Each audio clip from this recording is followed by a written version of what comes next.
All right. We can have our seats. Thank you very much. Okay, so I'd like to call on the representative of LEAP Africa to take the opening remarks and tell us about LEAP Africa, the NYFF, that is the Nigeria Youth Futures Fund, and of course the Youth Leadership Development Program. Please put your hands together as we welcome Mr. Oluwaseyi Simeon.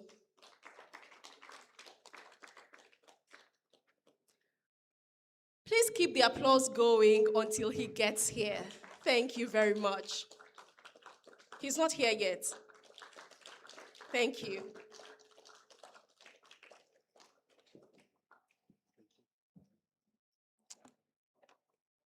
Good afternoon, everyone. Good afternoon, everyone. Good afternoon, everyone.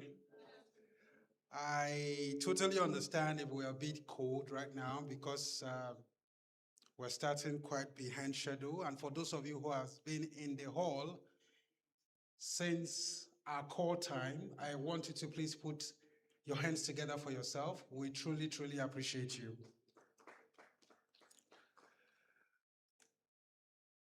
It's not my practice to read a written speech, but I think it will help me to manage time well, so I'm going to read if I'm permitted. Joe, I'm permitted, right? All right. On behalf of LEAP Africa, it is my pleasure to welcome you to the quarterfinal debates of the Youth Leadership Development for the South-South and Southeast. At LEAP Africa, we believe that Africa's transformation will not happen by accident. It will require a generation of young people who are equipped not only to identify society's problems, but who have the competence, who have the character and courage to do something about the problems. For over 2 decades, going to 3, LEAP Africa has worked to inspire, empower, and equip young people with the skills and values required to lead positive change, not just in Nigeria, but across the continent. The Youth Leadership Development Program is one expression of that commitment, implemented under the Nigerian Youth Futures Fund, NYFF. NYFF is a youth-focused initiative committed to strengthening youth leadership, active citizenship, and meaningful participation in shaping Nigeria's future. The Youth Leadership Development Program is designed to move young people beyond simply learning about leadership to practicing leadership. Through leadership development, civic education, advocacy, community organizing, change project, and of course, debate, such as the one we are witnessing today. Our participants on the Youth Leadership Development Program, they are challenged to interrogate issues, articulate ideas, engage opposing perspectives, and propose solutions. One thing a lot of us are very good at doing as young people is identifying problems, seeing where the issues exist, identifying where the gaps and challenges are. But a lot of time, you don't have a number of us also proposing or driving solutions to those challenges. So at LEAP Africa, we are not just asking us to be active citizens just by speaking up. We are not asking us to be active citizens just by identifying the problem. We are not asking you to be active citizens just by pointing fingers and seeing the things that are not going well. The question is, what are you doing about it? How are you counting yourself as one of the solutions and not one of the problems to be solved? And this year, we have a theme, which is walk the talk. It is a simple phrase, but it carries a powerful challenge. Our country does not suffer from a shortage of conversations. We have a lot of coalitions, a lot of ideas, policies flying around. We have manifestos and we have passionate discussions about Nigeria that we want. The bigger question is, how much of what we say are we prepared to translate into action? How much of those comments that we make, you know, most times for the football enthusiasts amongst us here, when you're watching a football and you see a footballer misbehave, or you see a footballer make a mistake, it is easy for you to see what they are doing wrong. But when you get on the pitch, what exactly are you going to do differently? The walk the talk is to bridge the gap between conviction and action, between what we advocate and what we practice, and between the future we imagine and the responsibility we are willing to take for creating that future. That same spirit is what this debate represents. Today, we have outstanding students representing 6 institutions: the University of Calabar, Imo State University, University of Abuja, University of Nigeria Nsukka, Abia State University, and the Federal University of Technology, Owerri. To every institution represented here, congratulations on making it to this stage of the competition. And to our debaters, as you take the floor today, remember that this is bigger than winning an argument. Debaters, I think I need your attention right now. This is bigger than winning an argument. We want to see critical thinking, intellectual courage, respect for different perspectives, and the ability to move from identifying problems to proposing possibilities. After all, if we are going to challenge Nigeria to walk the talk, we as young leaders must be prepared to do the same. Once again, welcome to the Youth Leadership Development Program South-South-Southeast quarterfinal debate round. I wish all our participating institutions the very best. And I want to also take a moment to appreciate our judges who have created out the time to ensure that we have a good output from this. And I look forward to an exciting, thought-provoking, and inspiring debate. Thank you and welcome once again.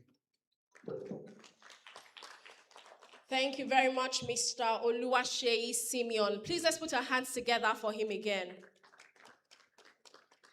So it is important that we move beyond just identifying the problems to proposing possible solutions. Fantastic. Youth Leadership Development Program 2026 is themed Walk the Talk. I want you to look at someone next to you and ask them, are you ready to walk the talk? You did not wait to get a response. Are you ready to walk the talk? Okay, I'm hearing a lot of yes, I am. Yes, I am. All right. I really do hope that we are ready to walk the talk.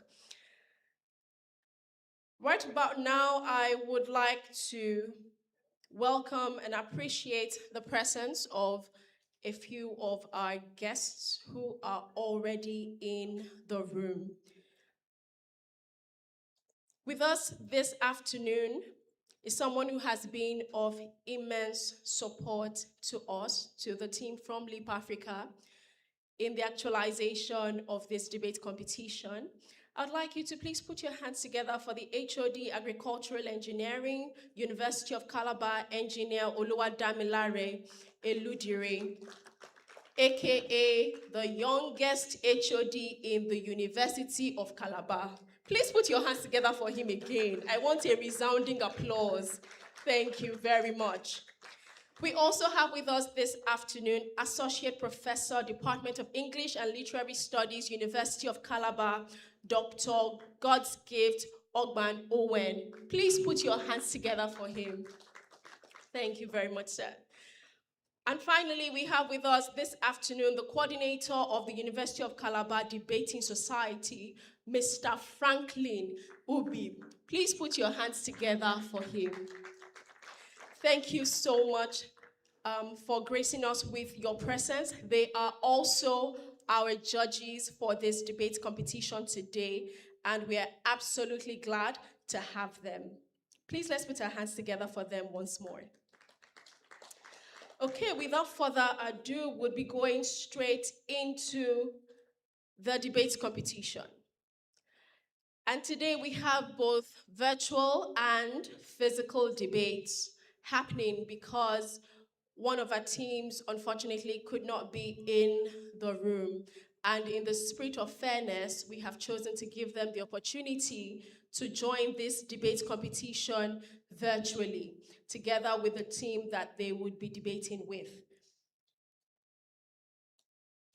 All right, so for the round one of this debate competition, the topic is criminalizing the spreading of fake news and propaganda will curtail mass misinformation during elections. I'll take that again. Criminalizing the spreading of fake news and propaganda will curtail mass misinformation during elections.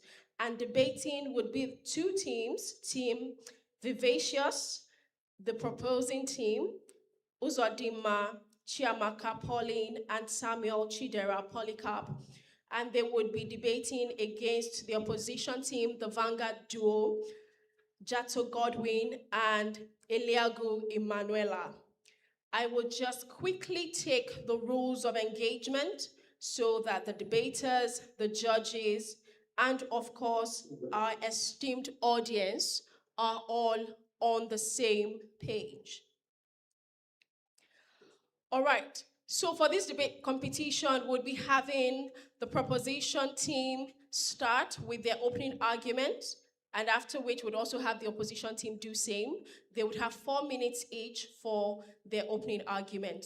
And then the supporting arguments will come by the second speaker for 3 minutes, and finally we would have the rebuttals and closing statements from both teams for 3 minutes as well. Upon receiving signal when time elapses, you only have 5 to 10 seconds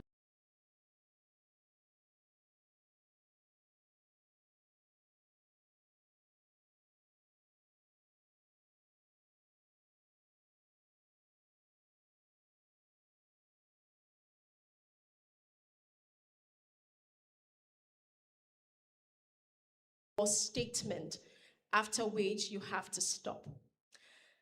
Penalties will be given for the following.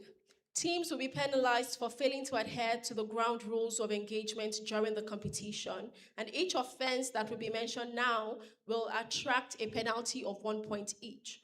Inappropriate conduct, objectionable language, severe personal attack on another debater, falsified evidence, proven false by opponents, irrelevancy, unfair tactics, and unfamiliarity with the rules.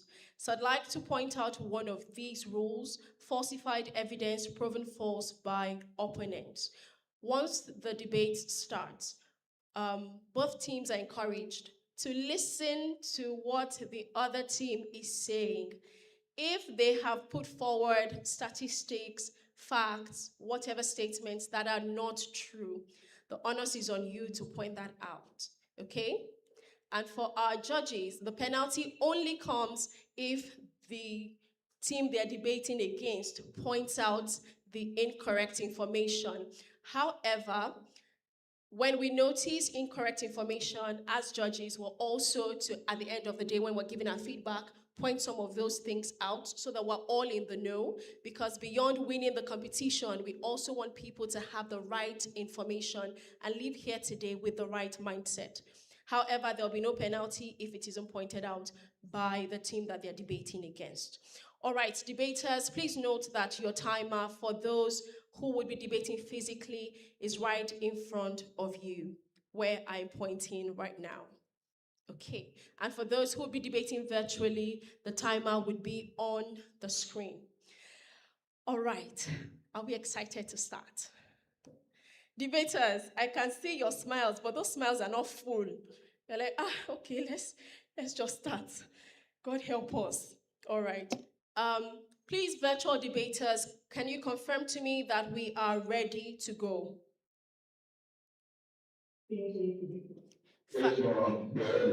All right, fantastic. So we'll now have the first team, the proposition team, Team Vivacious, taking the argument on the topic: criminalizing the spreading of fake news and propaganda will curtail mass misinformation during elections. Please confirm who the first speaker is.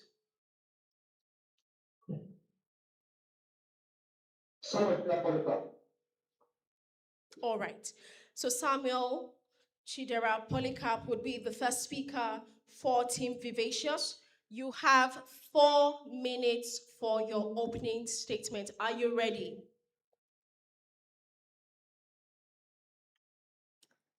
Samuel.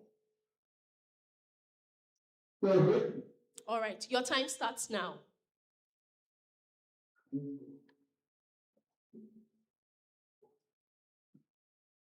So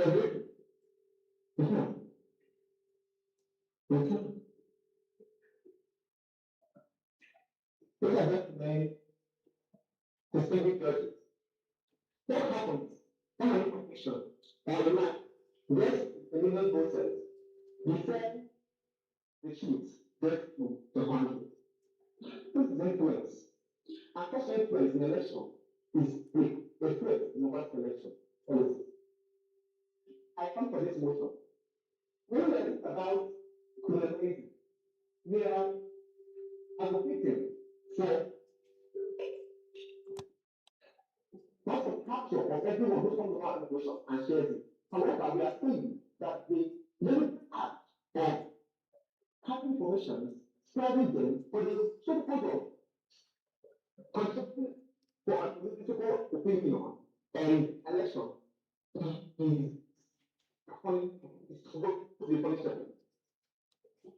Now, the level that was this we are saying, the level 6, we saw a situation where now, according to Uche Uezuki, in that report from London Economics, we found out that in the report of this vocabulary over Nigeria, saying that Northern Eastern Nigeria were being massacred.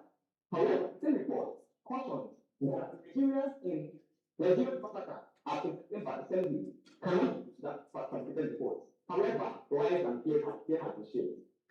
Again, 15, there was a documentary for which, according to people, about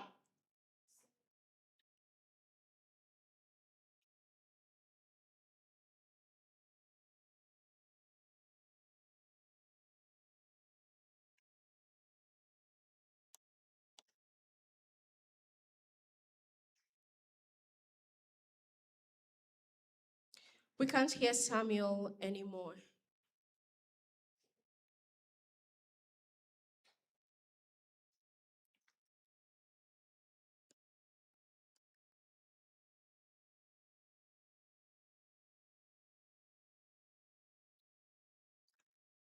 Chidima, can you confirm that you can still hear us?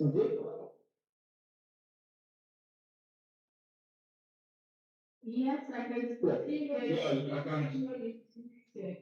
We can hear you, but okay. I think Professor Jason that. Okay. After Professor Jason last report, showing that 1,204 people were respondents in Nigeria were infected, and 30% of people testified for the spread of false information before, after Nigeria the election. Now let's look at the job.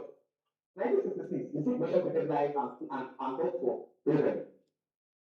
2015, the situation also brought out and the subject and credibility being questioned. And in 2019, there was then the issue of the issue of people sharing information in social media causing our violence and now let's look at actual president, which has many of the major concepts, major reasons, major issues, significant straight. According to the World Economic Forum performance report, there are an issue and information and disinformation are what the major risks or the greatest major risks shorten the information system. And AI is the background. We need that AI can share false information, AI can do it and fake news, and AI can that create a genuine electoral system. We want to support, understand that participation should be based on personal and beliefs, and not manipulated or manufactured propaganda. All right. Thank you very much, Samuel, for your opening argument. We would now take the opening argument from the opposition team, the Vanguard duo. All right, I'm ready. All right. Jato Godwin, you have 4 minutes for your opening arguments. Could we also have the timer in the room start once the argument starts? Godwin, over to you. Your time starts now. Good day, honorable judges and my esteemed opponents. My name is Dr. Godwin Omega, and I'm a member of the Vanguard Group, and I'm here to oppose the motion which is criminalizing fake news and propaganda that is mass disinformation during election. Now, before I proceed to give to my substantive argument, I would like to clarify our opposition stance on this motion. The opposition, for us, we don't defend deliberate electoral deception through disinformation. But what we oppose now is the general criminalization of fake news and propaganda. And why? Because these categories are variables, they are politically contestable, and also they can be easily weaponized. Now, after critically examining this motion, you will see that it lays links to different claims, and these links they must go. The first one is that criminal or fake news and propaganda can be precisely defined to warrant criminal punishment. And the second one is that criminal law, which identifies someone or a criminal after an act has been done, can be found as an effective tool to curtail misinformation, which spread through anonymous shares in millions of areas. And the third one, that the political institution, which is entrusted with guiding the truth, can also curtail this misinformation without without distorting electoral participation. Now, if you break all these things, this motion collapses. The question here is not whether misinformation is happening. Yes, it is. The question here is whether criminalization is the most effective mechanism that can be used to curtail misinformation during election, and it will not affect electoral participation of the electorate. Our case says no, and we will be opposing this motion based on this ground. Firstly, vagueness transfers power to the state. In legal procedure, for any criminal act or for any acts to be termed as criminal, the law must define it. And this brings us to the question of the relation between fake news and also criminality. What makes a statement criminal? Is it when it is objectively false, or is it when it is subjectively false, or is it when it is accidentally false, or is it when it's satirical, or is it when it's an opinion with honest intention? And all this brings us to the following: that any statement cannot be termed criminal without giving somebody the power to define what counts as false and what counts as true. Now, most times when this space is given in a statute, the power to determine this is given to the influence government, which more or less uses it to its advantage, not a neutral space. Now, according to a survey conducted by the Center for Innovation, Technology and Information, CNTI, after examining 32 new fake laws in different countries, it observed that fewer than 1 in 4 define what falsity truly is. And that 14 gave the power to determine this falsity to the government itself to use discretionally. Now, this shows that when speech laws are made, it gives discretional power to whoever enforces it.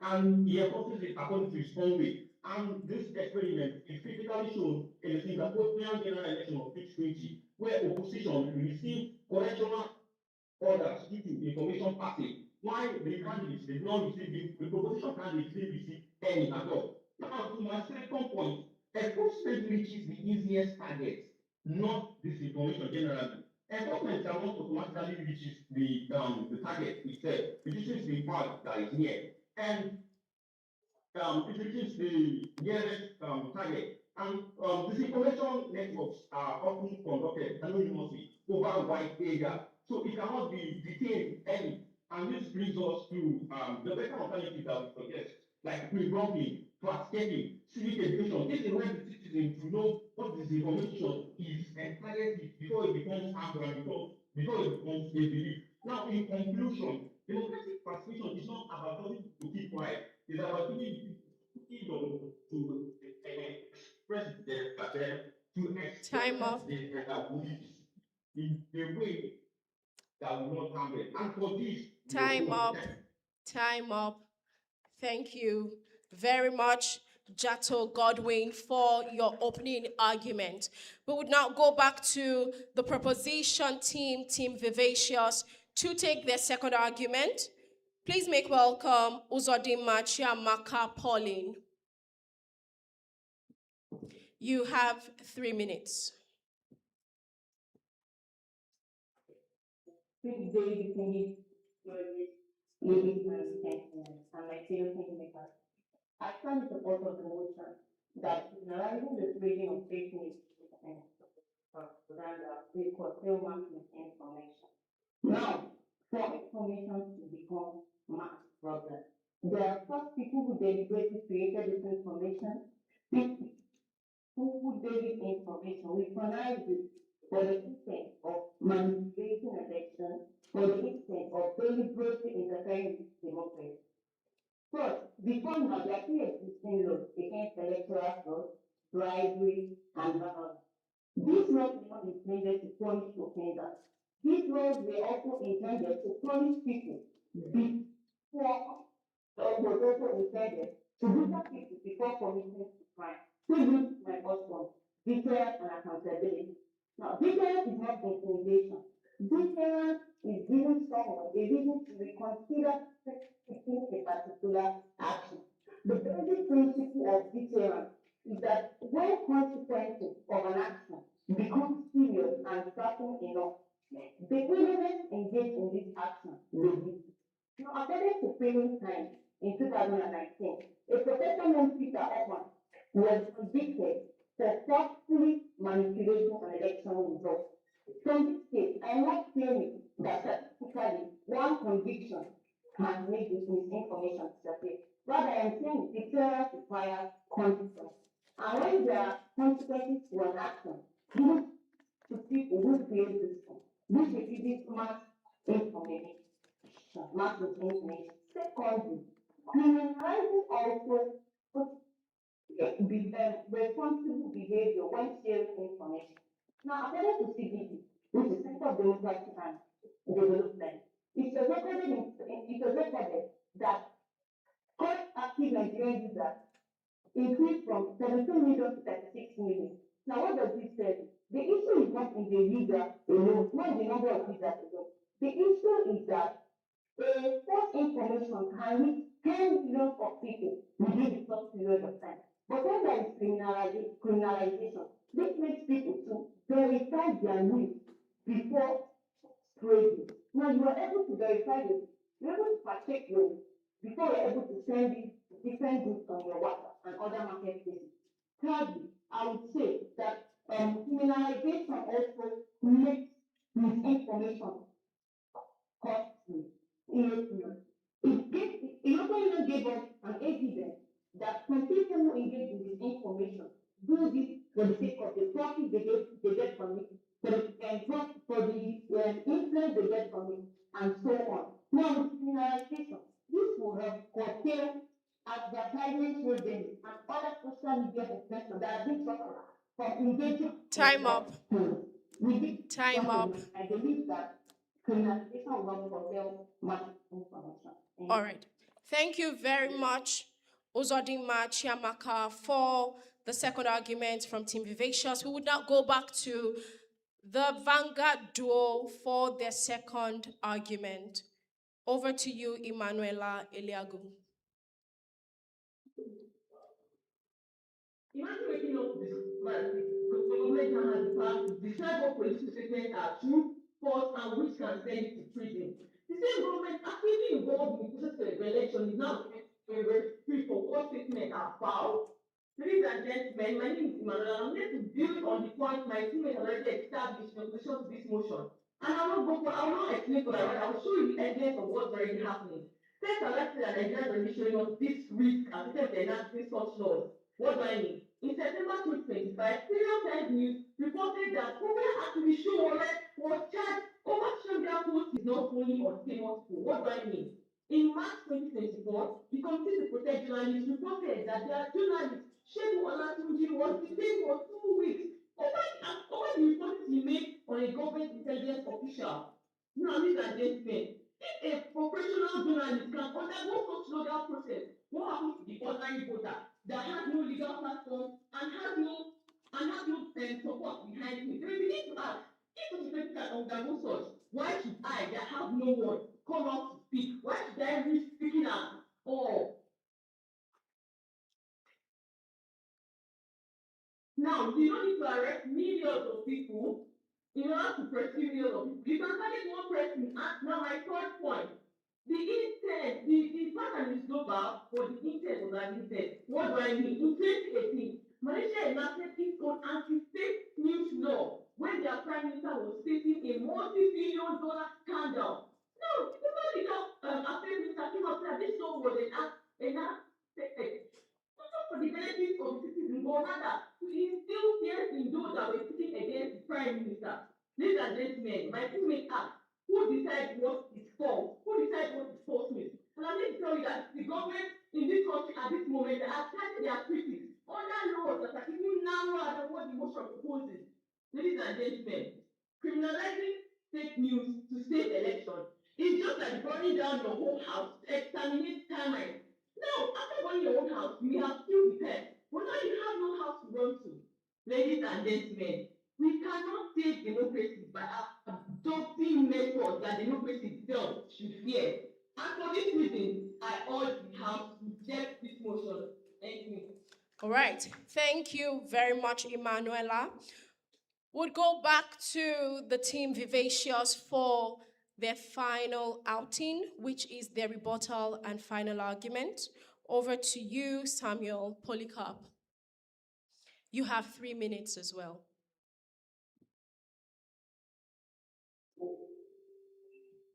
Ladies and gentlemen, my two parts, who is very close to statements. Now, let me ask you. We know because you know who to say what fake news. You have to talk of fake news in the society. And you see that fake news is a house is like that fake news is like a house and then going back to the branch. So fake news, more than verified. We don't say that fake news is like one thing that people from me teaching. We ask for it for the conceal. And for the conceal, everybody must be a part of it. Everyone must be a part of the decision of what is fake news. Because we want first of all verify the information that you get before spreading. Listen to me. We're not asking for the egg, and the other means through which fake news can be fulfilled. The other means through which fake news can be handled. And then they just want the part of it. And they're asking for this part to take the whole. Because what is the practice process? What's the election for? What fake news can come and fake news? Election for what fake news can come government and political participators has been punished. This is where partial politics has been dismantled. That is where the commission was always disrupted. So why would we say that for example, why would we say that we should criminalize propaganda and fake news that we are putting in our house to go back to primary school? If we truly want to understand and if we truly want to partake in true democracy and true electoral process that is free and fair, we must first of all ensure the people who are going to offer their power to others must have credible information. They must have information that is right from the source, and the information must be clear. Because is a context for ideas, a context for a context for credibility. What will effectively come to the system and put this point away? What will effectively come into the system and disrupt an existing protocol? And what will happen is this: should we allow fake news to prosper? Why we live in that? Why we live in that our house? And at the end of the day, we live in a political system where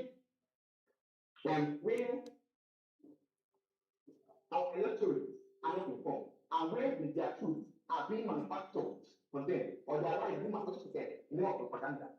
And what we do about this situation where Time up. can be now racism. Time up. Thank you, Samuel. Time up. Thank you very much, Samuel. All right. So we'd have the final speaker for the Vanguard duo. Samuel, your time is up, like really up. All right. Thank you very much. Now we'll take the final speaker for the Vanguard duo for your rebuttal and final argument. Godwin Jato, All right, over to you. I'm ready now. I'm ready.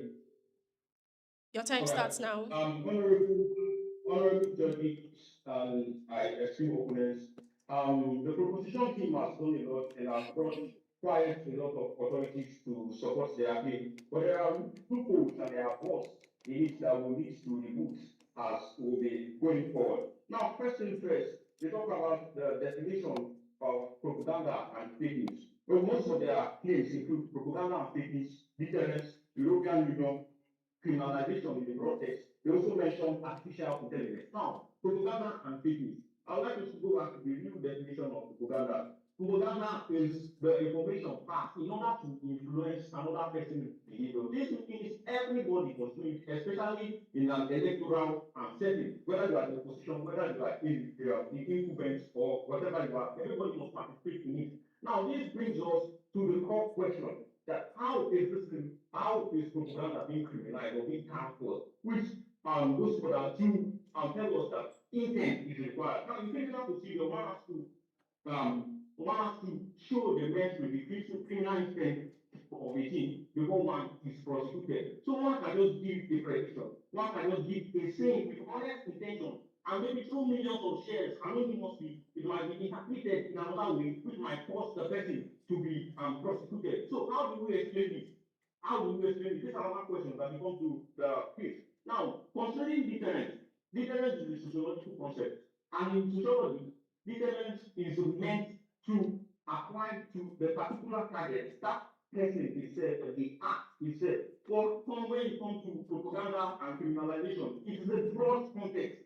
It is a broad, even the African Union rapporteur on freedom of speech and fake news also suggested that we should not go by way of criminalization, but by way of information and civic education and fact checking, so that people can easily be armed also. And our opponents also talk about the European Union. Now, the European Union themselves condemned fake news, but also the Council of Europe also suggested that fake news should be counteracted by genuine information. And this was what happened during INEC election, where INEC complained about circulating information, false information, but they came out, they did not prosecute anyone. What they came out was to send the original and the real information to the public so that they better equipped. Now, our opponents also, the opposition team also goes further to suggest ways, and this is what we are arguing, that criminalization is not the best method. There are other ways, and it is even this point, hypothesis are point, that there are other ways which involve fast-checking, revoking, civic education, and other areas that will help citizens to better to determine and to know handle information precisely so that they will be able to it. So for democratic participation, electoral integrity, we urge this house to Time up, Godwin. Thank you very much. All right. Thank you very much for your closing argument, the Vanguard duo. And with that, ladies and gentlemen, we have come to the end of the first round of today's debate competition. Would like to urge our judges to please put in the scores for the first two teams that have debated today. All right, I'd like to make welcome and appreciate the presence of a few of our guests who came into the room while the debate was on. Ladies and gentlemen, please put your hands together, making welcome the Dean, Student Affairs, University of Cross River State, Dr. Victor Ndifon. You're welcome, sir.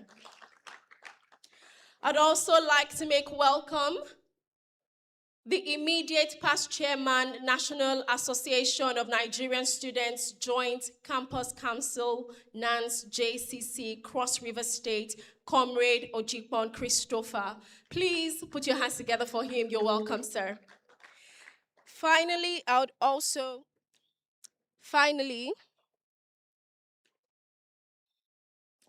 finally,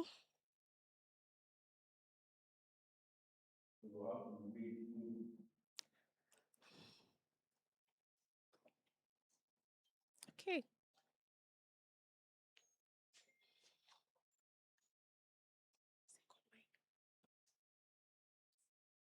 All right. Okay.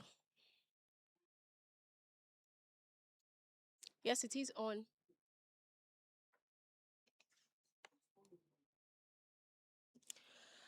All right.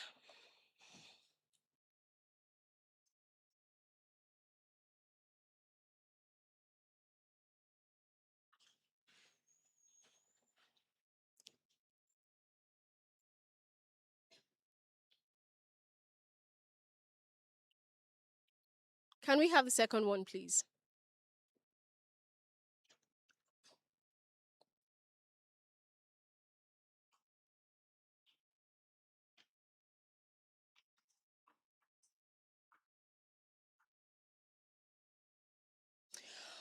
All right, so I'd also like us to make welcome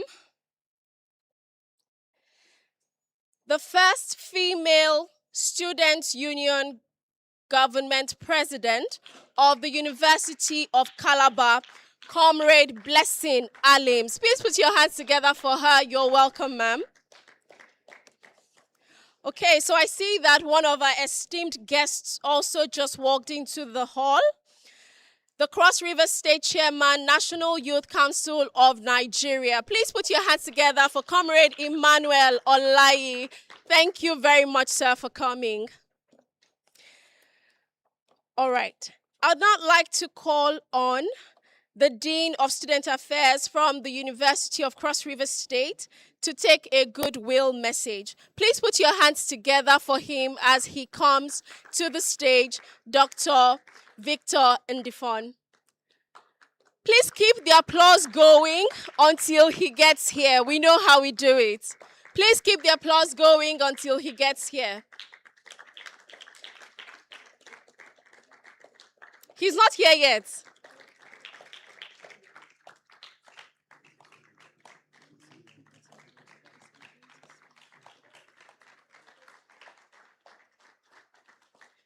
Please keep the applause going. Thank you very much. This is one of our very esteemed guests.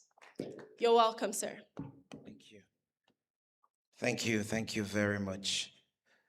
The organizers of this event, Leap Africa, and of course, the very powerful men upstage here. I commend the great work you're doing.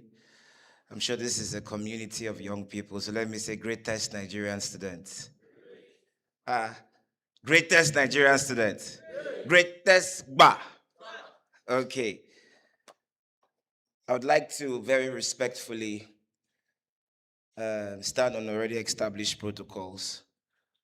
I would like to convey the best wishes of the Vice Chancellor of the University of Cross River State, the very proactive Professor Francisca Bassi, for her commitment to youth and student development.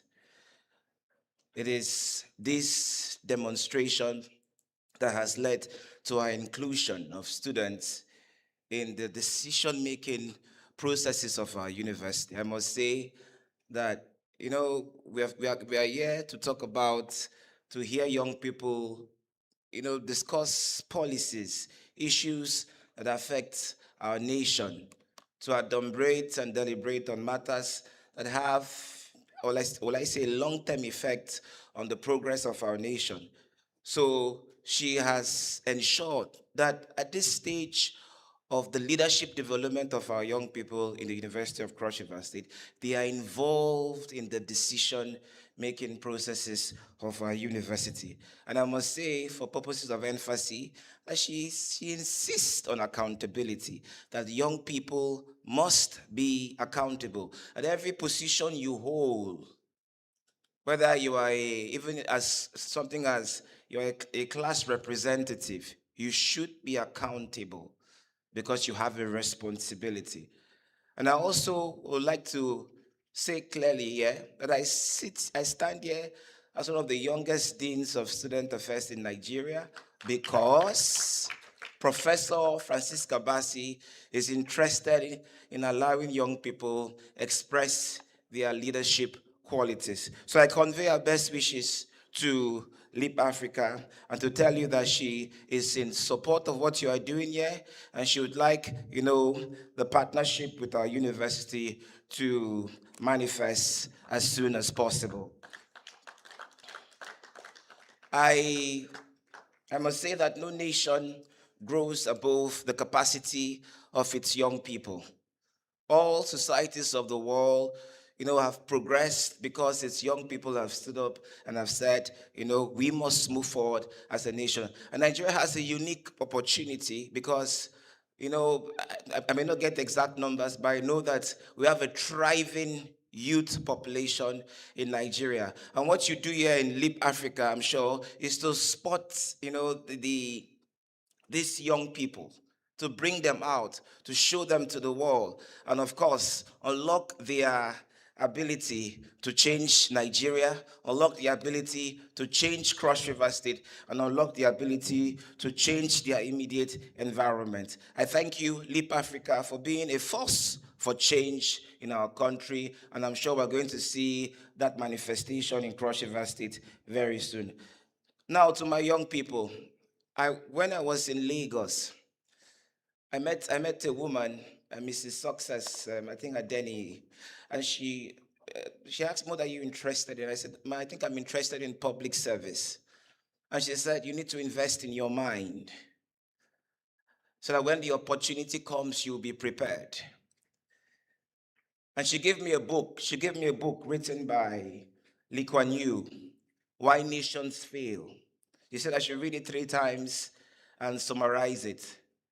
Then ask myself again whether I'm interested in public service. After reading that book, I now understood that public the public service, committed public service, can change society and can transform nations. That is why a country, a landlocked nation like Singapore, is one of the most powerful nations on earth because people were committed and accountable and were interested in making their nations better. So I encourage you, young people, today. You have the power to unlock your potential by investing in your mind.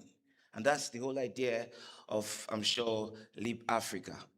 So please read. Read as if it depends on reading. Because where knowledge cannot take you to, more knowledge will take you there. So I encourage young people, participate in political activities. If you look at the debaters, they're talking a lot about policy issues, propaganda, fake news, a lot of issues that involves policy. So you need to be involved in the conversation, and that's why you are here today. I encourage you, participate in political activities, participate in these discussions, go online, engage the issues that matter, not just putting videos that are not important on TikTok. I'm sure if you do this, Cross River State will be a better place, Nigeria will be a better place, and will be a force of change for the world. Thank you, and thank you very much. Thank you very much, sir. Please let's put our hands together once more for Dr. Victor Ndifon, the Dean, Student Affairs, University of Cross River State. And as he said, one of the youngest Deans of Student Affairs in Nigeria.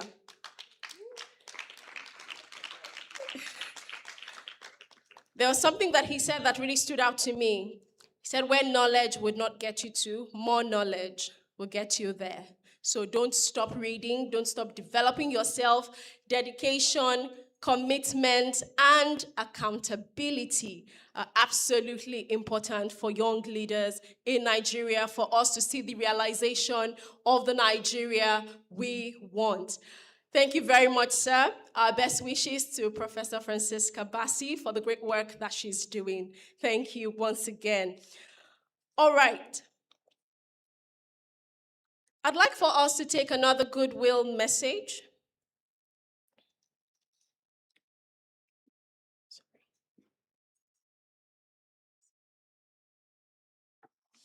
Okay, so we'll be taking now a speech from the first female student union government president of the University of Calabar, an outstanding young leader, I must say, someone who has also been of immense support to the Leap Africa team in the execution of today's debate competition. Ladies and gentlemen, please make welcome as she comes to the stage, Comrade Blessing Alims. And I expect that the applause will keep going until she gets here.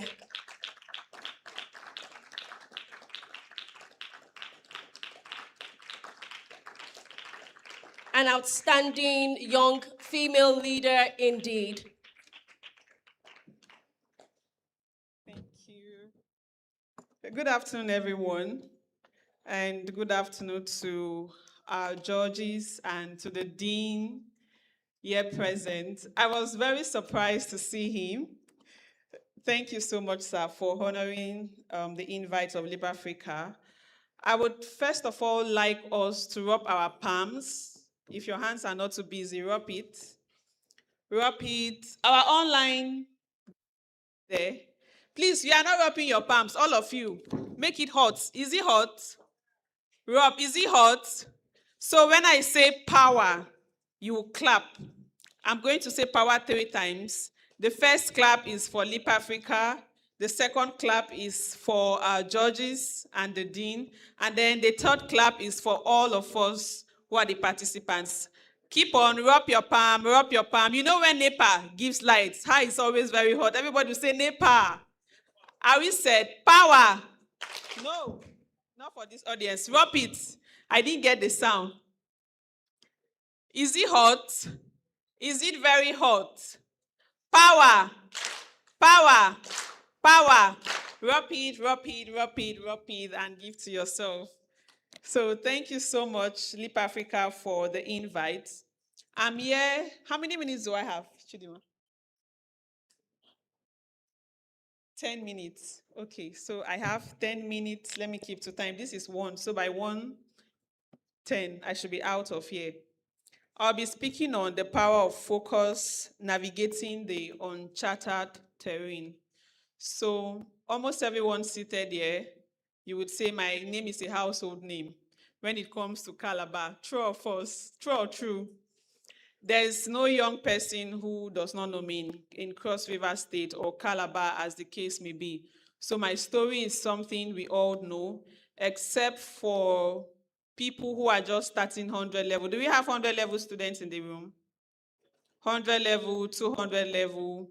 Yes, you may not really know me. So I started a race for SUG in 2024. That was in March 2024. And how did the aspiration come? It did not just come. I didn't just sleep and wake up and said, I want to contest. That's the truth.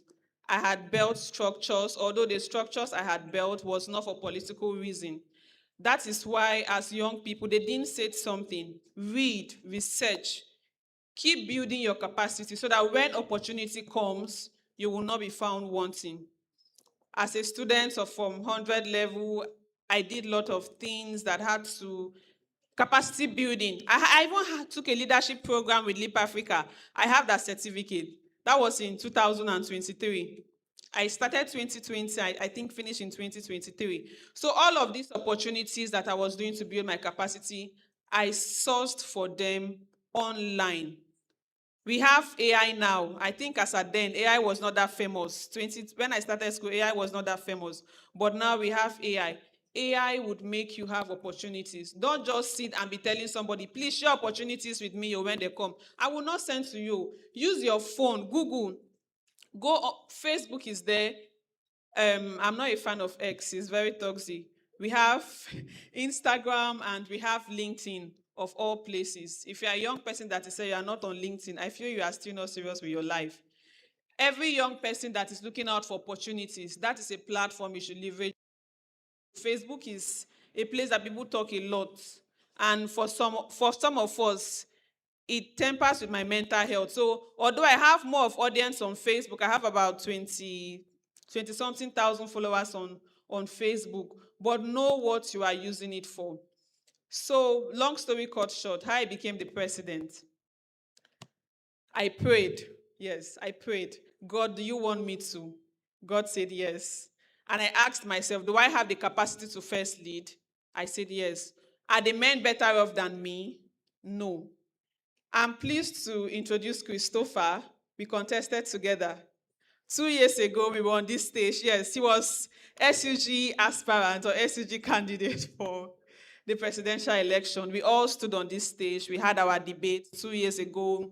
Yes, I want to become the SUG president. If I emerge as the SUG president, I would do this and I would do that. We all had our beautiful manifesto. Unfortunately, Christopher was disqualified by the school. One thing in elections that you must always prepare is propaganda will come against you. And as a young person that has political aspiration, make sure that, let me just use the SUG. If you are having aspiration to go for the SUG, you see your result. Please print your result and have it stamped either by your dean, by the faculty dean, or anybody. Have it stamped. And the printing of your result should carry certain, backdate it. If you are printing your result on the 1st of January 2024, and then elections is July 2024, anything can happen. Lot of propagandas will come up. I think that was what happened to Christopher, and he was screened out. Some persons may want to tamper on your result, but for me, I had everything in check. My result was checked. I had my result all printed every semester. Once my result gets complete, I print my result and I file it.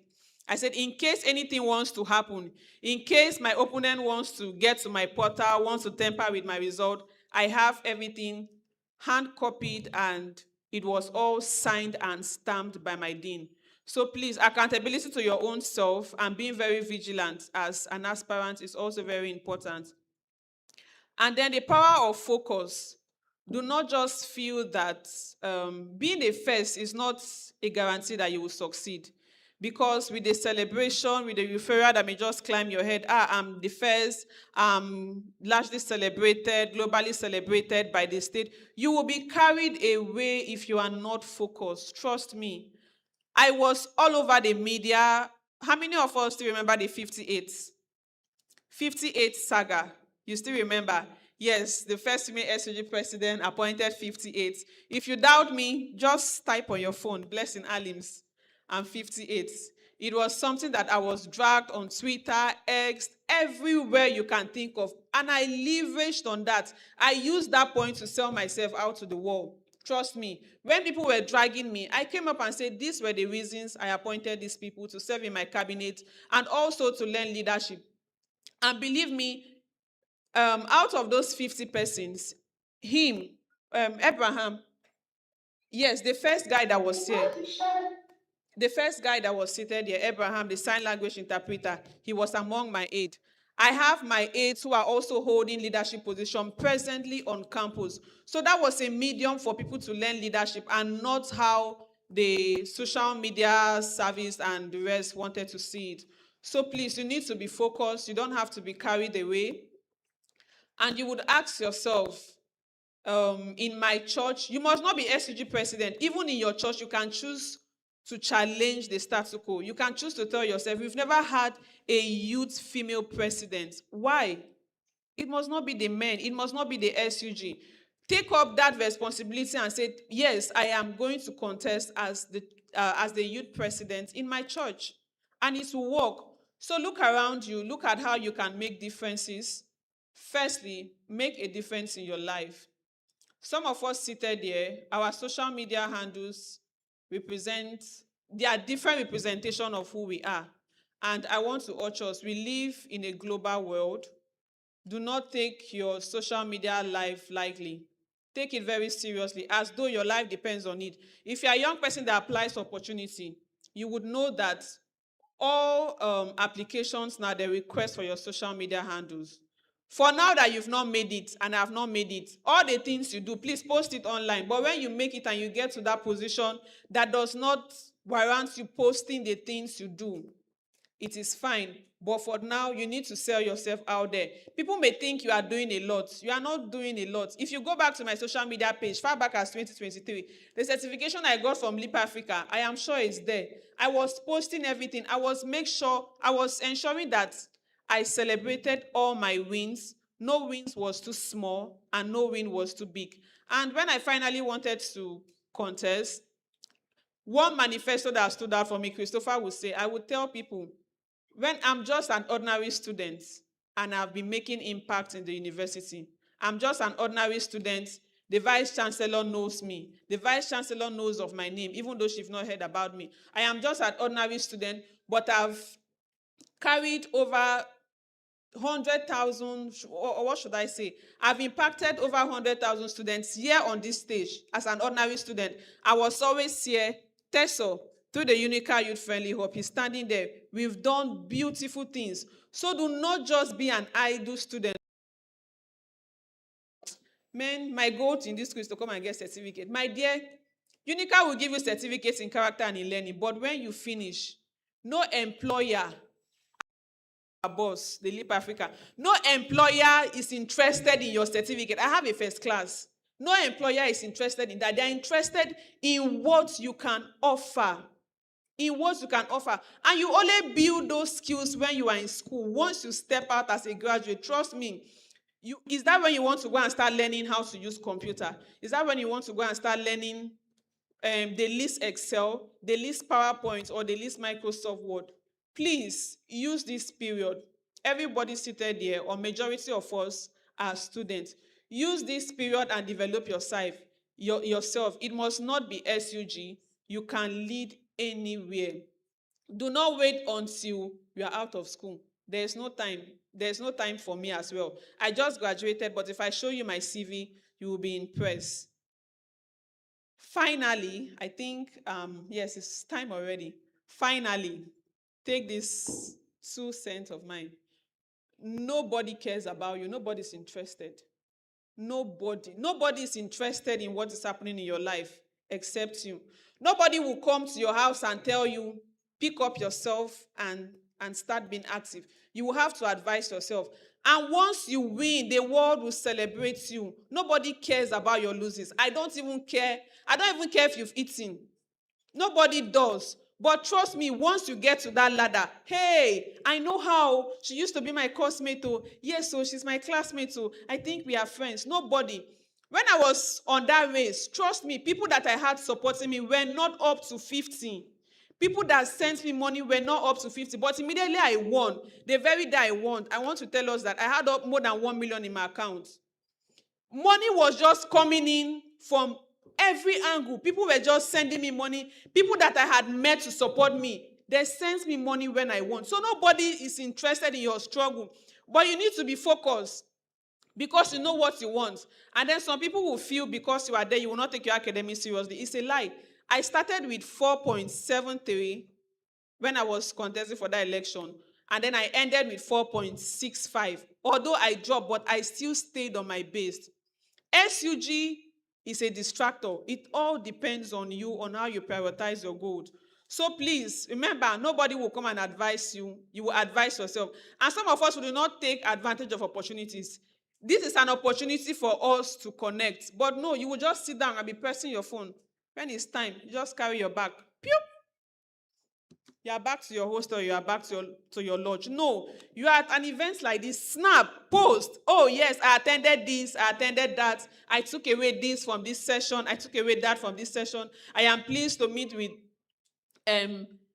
Comfort from Leap Africa. I'm pleased to meet with this from that. In LinkedIn, if you come to that place, oppression can kill you if you are not yet serious with your life. Because that is what young people, they are always celebrating their win. So please, take your life seriously. This invite was sent to Unical. There are more than 1,000 students in the hostel. But look at the hall. They are not here. And we have the dean all the way from University of Cross River State, Unicross. He is seated there because he knows the importance of this. Leap Africa have a lot of opportunities. I won't be the one to say it to you. So it is up to you to decide what you want. Lastly, your social media is your digital CV. If you don't take anything, take that. Your social media is your digital CV. You cannot be posting clothes that you are putting on bomb shots, and then you are applying for a scholarship, and then they ask, can you share with us the social media handles? And then you send, I go there. If I can find yourself, I will slap you. If I'm the application reviewer, I will slap you. So please, whatever you are representing online should be the main representation of yourself. You cannot tell me you're a motivational speaker and I'm going to your handle and then you are dancing. There are different social media. Choose the one you want. Like me, my TikTok. I feel my TikTok is just for my free lifestyle. If you check me on TikTok, you don't see a different representation of me. Although what I post on other social media, I limit it because TikTok is just for content and the likes. Thank you so much for giving me this opportunity to share my 2 cents with greatest Nigerian student. Thank you. Thank you very much, Comrade Blessing Alims. Please put your hands together for her once more. That was such a practical session. I'm sure that we all learned a lot from the things that she said. She emphasized that you should be focused. Don't get carried away by your past successes. Celebrate your wins, big and small. Participate, participate, participate. Your social media is your digital CV. Don't say that just because you're young, you can do whatever you like. It is your social media. 5 years from now, 10 years from now, what would the story be? And one thing that I'd like to emphasize that she said is that you can lead anywhere. It doesn't have to be the SUG. You can lead anywhere. And I dare say that you don't need a title for you to lead. You don't need to be appointed leader for you to lead. It is one of the things that we preach with the Youth Leadership Development Program. You can lead from where you are. You don't need a title. Stand up, see the problem, prefer the solution, and take action. All right, please let's put our hands together for her once more. That was really good. Okay, before we move to the round 2 of the debate competition, we would be taking a spoken word piece. I'd like for you to put your hands together as we welcome the spoken word artist, Psalms and Proverbs. Please put your hands together for him. Please keep the applause going. We know how we do it here. We don't stop until the person gets on stage. Please keep the applause going. Thank you very much. Let us participate. It's part of participating. And when he's speaking, if what he says resonates with you, please don't clap. You can do this so that you don't distract him and so that we don't miss out on the gems that he's dropping. Thank you very much. Over to you, sir. Thank you so much. Please, can you clap for her once more time? If you don't clap for her, I'll come and give you the mic to come and do this job. Is it easy?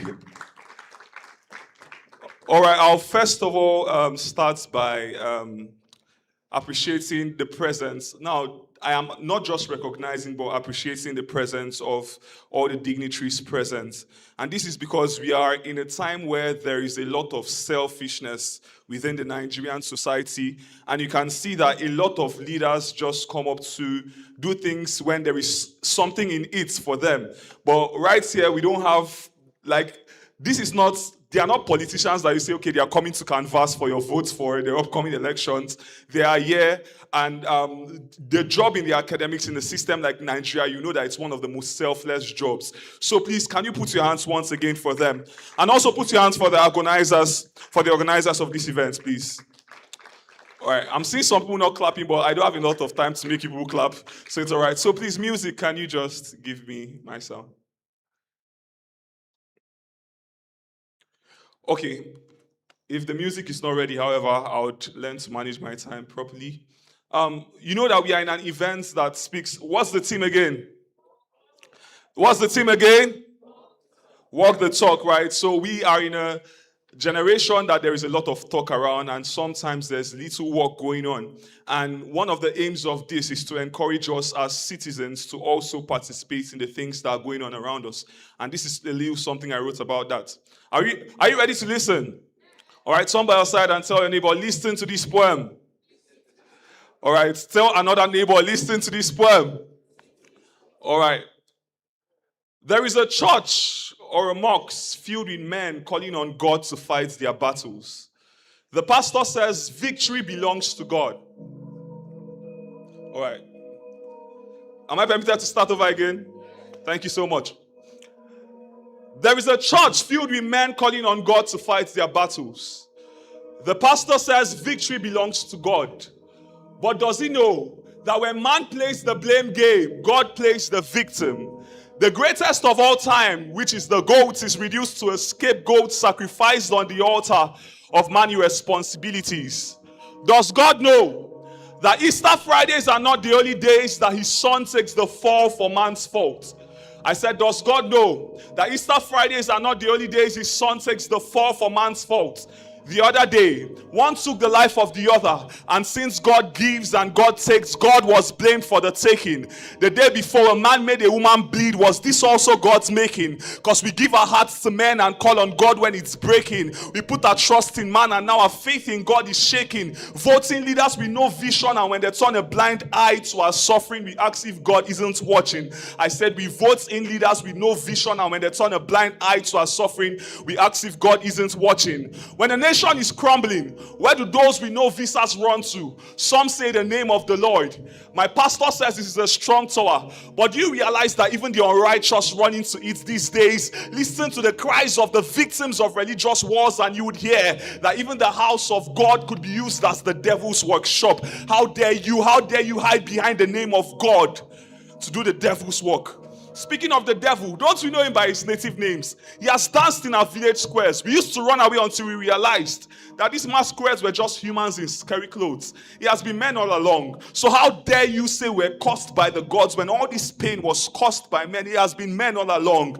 The corrupt politicians are men, not gods. Those who rig the elections for them are men, not gods. The ones who support their governments and gain from it are men, not gods. Even the market woman who inflates the prices of goods for her personal gain is a woman, not a god. The civil war was fought for the interest of men, not gods. What did the history books tell you? Because I've gone in search of writings, in search for an explanation to all this madness. Some books say the gods must be crazy, but I do not agree. Others say the gods are not to blame, and I do not argue, because the Bible says that God created man on the 6th day and rested on the 7th, as if to say, take the earth and with it do what you will. Did God not give us two hands to wield choice in one and power in the other? So you decide whether to heal or to kill. But at the end of the day, time will tell the tales of our deeds, and of them you will be judged as men, not gods. You see, a lot of people, we just had a debate about free speech, am I right? And a lot of people keep saying that many people just like saying terrible things about the country. But you see, as a very deeply passionate Nigerian, you can't help but speak the truth when you see the truth, am I right? And sometimes the truth is not always pleasant. And a lot of people tell me, Psalms, you are always writing sad poems about Nigeria. And perhaps this is an explanation, right? I want to write happy poems, but I am Nigerian. And most times the lines in my head are in a constant struggle with the headlines for which make it to my notes parts first. I said the lines in my head are in a constant struggle with the headlines for which make it to my note parts first. And you know bad news flies fast. So the headlines always win. I'm like, Psalms, look at what you wrote. Is this an anthology or a newspaper? Are you a poet or a broadcaster? You come on all this open mic to re-echo the wails of the masses in your area. Are you a sound crier? The way you shed light every time you shed tears on these 50 shades of grey of a nation. Because underneath the light, the people are in bed with their oppressors, kissing them like Jonathan, but our leaders kiss back like Judas. There is something Easter about Nigeria and how we double cross every likely Messiah. My mother says, I named you Emmanuel, but you are not penance for the sins of these people. Do not make a Mary out of me. She listens to my songs and rebukes the fella in my voice. Listens to my flow and rebukes the Moses in my flow. She says, I do not want a promised land if you are not in it. She says, she watches the video of Mama Promise crying for her only son in Jos, and tears plateau from her eyes. She says, allow me to hold you on days that you can still hold me back. You see, I want to pursue my calling. But my mother calls me even on days that I do not call back, and I am afraid. I am afraid that this son will one day have to choose between his father's land and his mother's arm. But if I was going to write a poem about Nigeria, It would be the irony of a people left in the dark by their own government turning to a very dark man to help them see the light. I said it will be the irony of a people left in the dark by their own government turning to a very dark man to help them see the light. But at the dawn of an Olodo uprising, I have chosen that my poetry will be the counter-revolution, teaching a generation not to back down. So like Rufai on the news, we self don't arise. I said like Rufai on the news, we self don't arise. We no longer duck when they throw jabs. We wear confidence like Aisha Yusuf hijabs. As we don't see saying our lives stay on the line. We self done, they raise our voices online. They fight for our rights on top yaba lefts. Check the comments, you go see say my people now gist lovers. And trust soon the not to the serve must be hot. To be frank, the government has been cheating on us for years. I said to be frank, the government has been cheating on us for years. So how come is that chicken's gist that got the most traction? I guess that's a who wants to be a millionaire kind of question. But to hell with all those distractions, go tell Governor Moneke say we self don't turn editors and we dey crop this crop of corrupt politicians out of the picture. No shades to Kenneth Okonkwo, but my people no longer vibe with living in bondage. Now you see why I'll keep dropping more bars than Michael Scofield. Thank you so much. I love you all. We'll make Nigeria great again.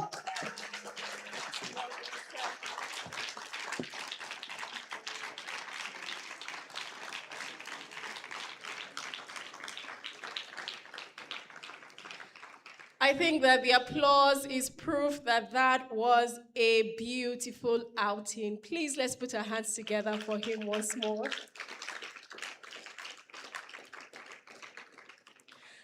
Beyond the emotions of the moment, I want us to take some time to think about the things that he said in his spoken word pieces and let them take root in your heart so that on the days that you feel discouraged, and the days that you get tired of fighting the good fight, of us realizing the Nigeria we want, you remember some of these words and you draw strength from them.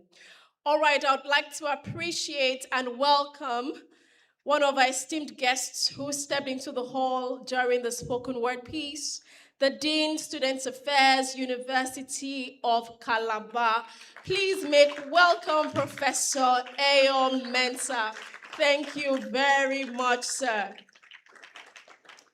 Okay, now we'll go to the second round of the debate competition.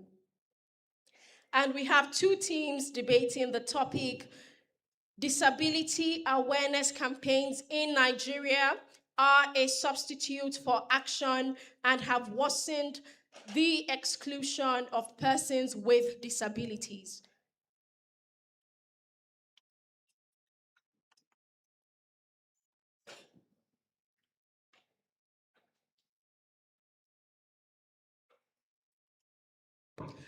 All right. So before we go to the second round of the debates, we'd like to take a goodwill message from one of our esteemed guests, the chairman of the National Youth Council Nigeria, Cross River State. Please make welcome Comrade Emmanuel Olayi. And as is our custom, we keep the applause going louder and louder until he gets here.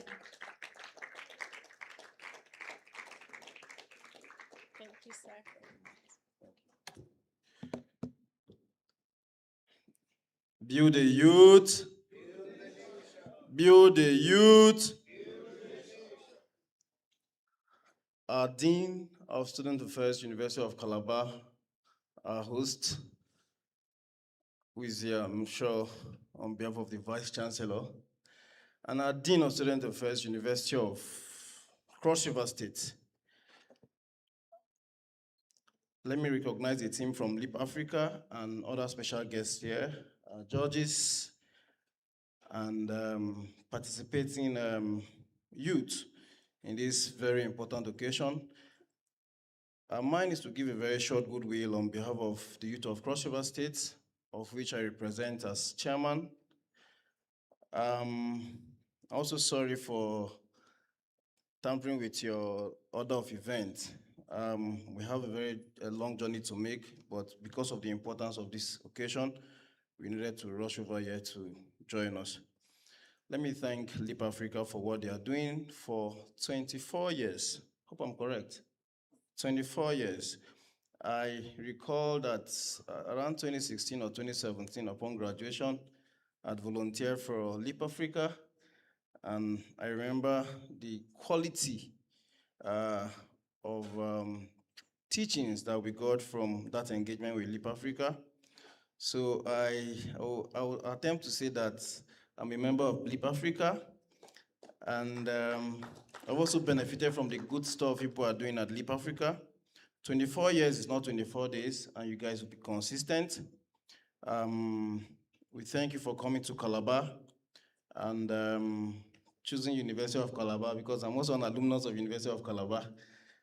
I would like to say that the discourse, which is Walk the Talk, the youth leadership debate, directly affects the National Youth Council of Nigeria by its establishment by the federal government.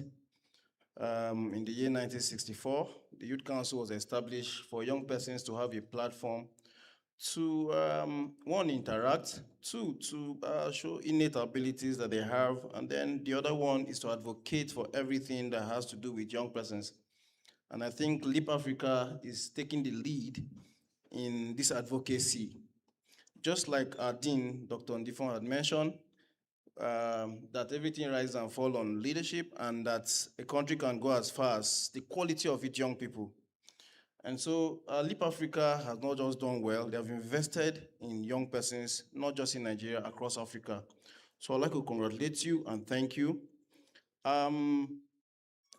The Youth Leadership Development Program is something that is very dear to us at the Youth Council and the Ministry of Youth Development. And people have dedicated 24 years to helping young persons. And the discourse for today, which is Walk the Talk, which for us at Youth Council, when we look at it, when you send your invitation, it simply means from a place of mere word to place of action, right? If you're a young person living from a place of thinking that, oh, I want to be, from I want to do. We have a gap in youth leadership in Nigeria, in Africa, where a lot of persons have reduced youth leadership to what I need to gain immediately. That's one of the greatest gaps we have. And I'm sure that this discourse, these debates by participating team will also give exposition to the fact that we do not need to pursue leadership from what we need to gain at the immediate. There are a lot of sacrifices you need to make. And also, I have in mind to share with us that, just like Blessing mentioned, that there's a place of preparation, there's a place of intentional preparation for the next phase of your life as a young person. If truly we want to move Nigeria forward, the young persons must take what we are doing here at Leap Africa seriously. We don't need to take it just like any other event. Every word you get here today, you need to sleep on it, work on it, and then be intentional about building capacity, be intentional about being different from what every other person is doing. I'd like to end by saying, since you're in the university, the student union government is a very veritable platform to build leaders who will help us fix our country. And that's what I'm happy to share as a person. I served here in this university as faculty president. I served here too as the speaker of the student union government. I served there in Malabo. I served even in my department as director of information or something. So all of those things put together have a way of adding to what you desire to do. And at the end of your time here, the student union government is not a Taliban organization. Just like I share, the National Youth Council is not a Taliban organization. The youth organization is supposed to be a bridge between the authorities and the youth, listening, hearing from the youth, and then communicating to the authorities. I would like to end, finally, by saying that being here is an opportunity for you to leap from where you are to the next level. And then I would like to appeal to Leap Africa. Leap Africa, I'd like to appeal on behalf of the youth of Cross River State that I would like to beg for, would like to start planning, if you approve, for immediate partnership with Leap Africa, so that we come again and then we have thousands of young persons listening to all of this good stuff. We're very interested in the leadership development program of your organization. Thank you so much. As you have a very good time in Calabar. God bless all of us. Thank you. Thank you. Thank you very much, sir. Please put your hands together for Comrade Emmanuel Olayi. That was a wonderful goodwill message, and I was just beaming as he spoke. And I remember him sharing with us that, he had also done some volunteer work with Leap Africa in the past. Amazing. Well done, sir. Being here is an opportunity for you to leap to the next stage. So please don't take what we're doing in this room today lightly. I want you to squeeze out and juice out as much as you can from all that you would hear from this stage today. And in addition to that, make sure that you connect with the person sitting next to you, the person sitting behind you, in front of you, because these connections, you never can tell where they will take you to. Thank you very much, sir. That was wonderful. All right, because of our time, we're going straight into the second round of the debate competition. And the topic of this round is Disability Awareness Campaigns in Nigeria are a substitute for action and have worsened the exclusion of persons with disabilities. I'll take that again. Disability awareness campaigns in Nigeria are a substitute for action and have worsened the exclusion of persons with disabilities. Debating this topic are teams Elite and Favor and Uyime from the Federal University of Technology, Owerri. All right, so we'd have the team Elite as the proposing team. And their first speaker would be coming up shortly to take their opening statement. Please put your hands together as we make welcome the first speaker for Team Elite, the proposing team. Keep the applause going until he gets here. Please make welcome Chima Divine Favor. Let's keep the applause going as an encouragement to our debaters. It is not easy at all to stand on this stage and debate. You have 4 minutes and your time starts now. Thank you very much. Esteemed judges, fellow debaters, ever attentive listeners, ladies and gentlemen, good morning. My name is Chima Divine Favor from Abia State University, and today we're proposing the motion that disability awareness campaigns in Nigeria are a substitute for action and have worsened the exclusion of persons living with disabilities. And just to get us started, it's important that we understand that today we aren't debating whether awareness is good or bad. I'm not going to stand here and tell you that awareness campaigns do not work. However, what we are saying is that at the point where these awareness campaigns become a substitute for action, it makes it extremely difficult to confront the harder issue of exclusion and social marginalization that exists in our society. And here is why. Because these awareness campaigns are gradually becoming glorified marginalization packaged in sweet words. How? Because of how these awareness campaigns tend to project people living with disabilities as objects of pity rather than bona fide citizens of Nigeria, hence victimizing them. What this means is that the average person in society will relate with the person living with disability on the premise that they are lesser, right? And what this means is that this person living with disability would be given a job not just because they merit it, not on the count of value, but on the charge that they are being pitied, right? And then the next thing you also need to understand is the issue that the problem is not about being visible. The problem is what kind of picture are you painting in the mind of people about persons living with disabilities? Because here is the truth. These awareness campaigns create narratives, and for a country like Nigeria, the dominant narrative is that of helplessness.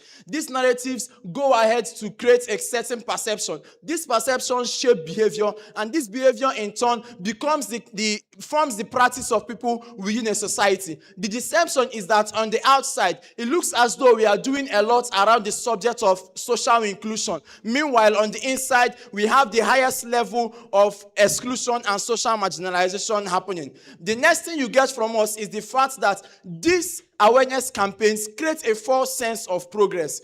Understand the esteemed judges that anybody can wear nice polos, anyone can print beautiful placards, and just anyone can organize a group of people to do, a 5,000 man work for, people living with disabilities. But the question is, how does this solve the problem, right? With a lot of campaigns ongoing for people living with disabilities, it's easier for us to miss the mark that what we are solving is the problem of exclusion, and just get carried away with the fact that because we are doing some sort of activity, then we are making a level of progress. Let's understand that the proof of commitment towards change should be action and mere talk. As a way of ending, esteemed judges, I want us to imagine a scenario where someone who is living with a disability, someone on a wheelchair, heard about today's event and shows interest in attending, only to get to the hall and there is no means for him or her to, come into the environment, come into the hall. Meanwhile, scattered around all of this place are pictures of people with disabilities, are placards with, disability quotes telling us how their lives matter and how they belong here. How exactly does this show inclusion if this one person is not able to be part of what we are doing here? Esteemed judges, this is the problem with disability awareness campaigns in Nigeria, that they have a way of making us discuss so much about barriers and do very little in terms of dismantling them. What we are saying today is that awareness campaigns have value and can change society. But when it becomes extremely dangerous, when these awareness campaigns become a substitute for the very action that they were designed to produce. The question is, are we going to choose to keep blowing the trumpet about a particular problem, or are we going to take the bull by the horn and start solving it in the real sense? Thank you very much. Fantastic. Please let's put our hands together once more for Divine Favored Chima.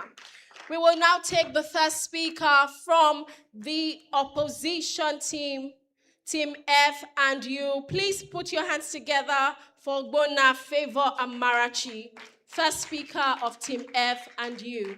You have 4 minutes.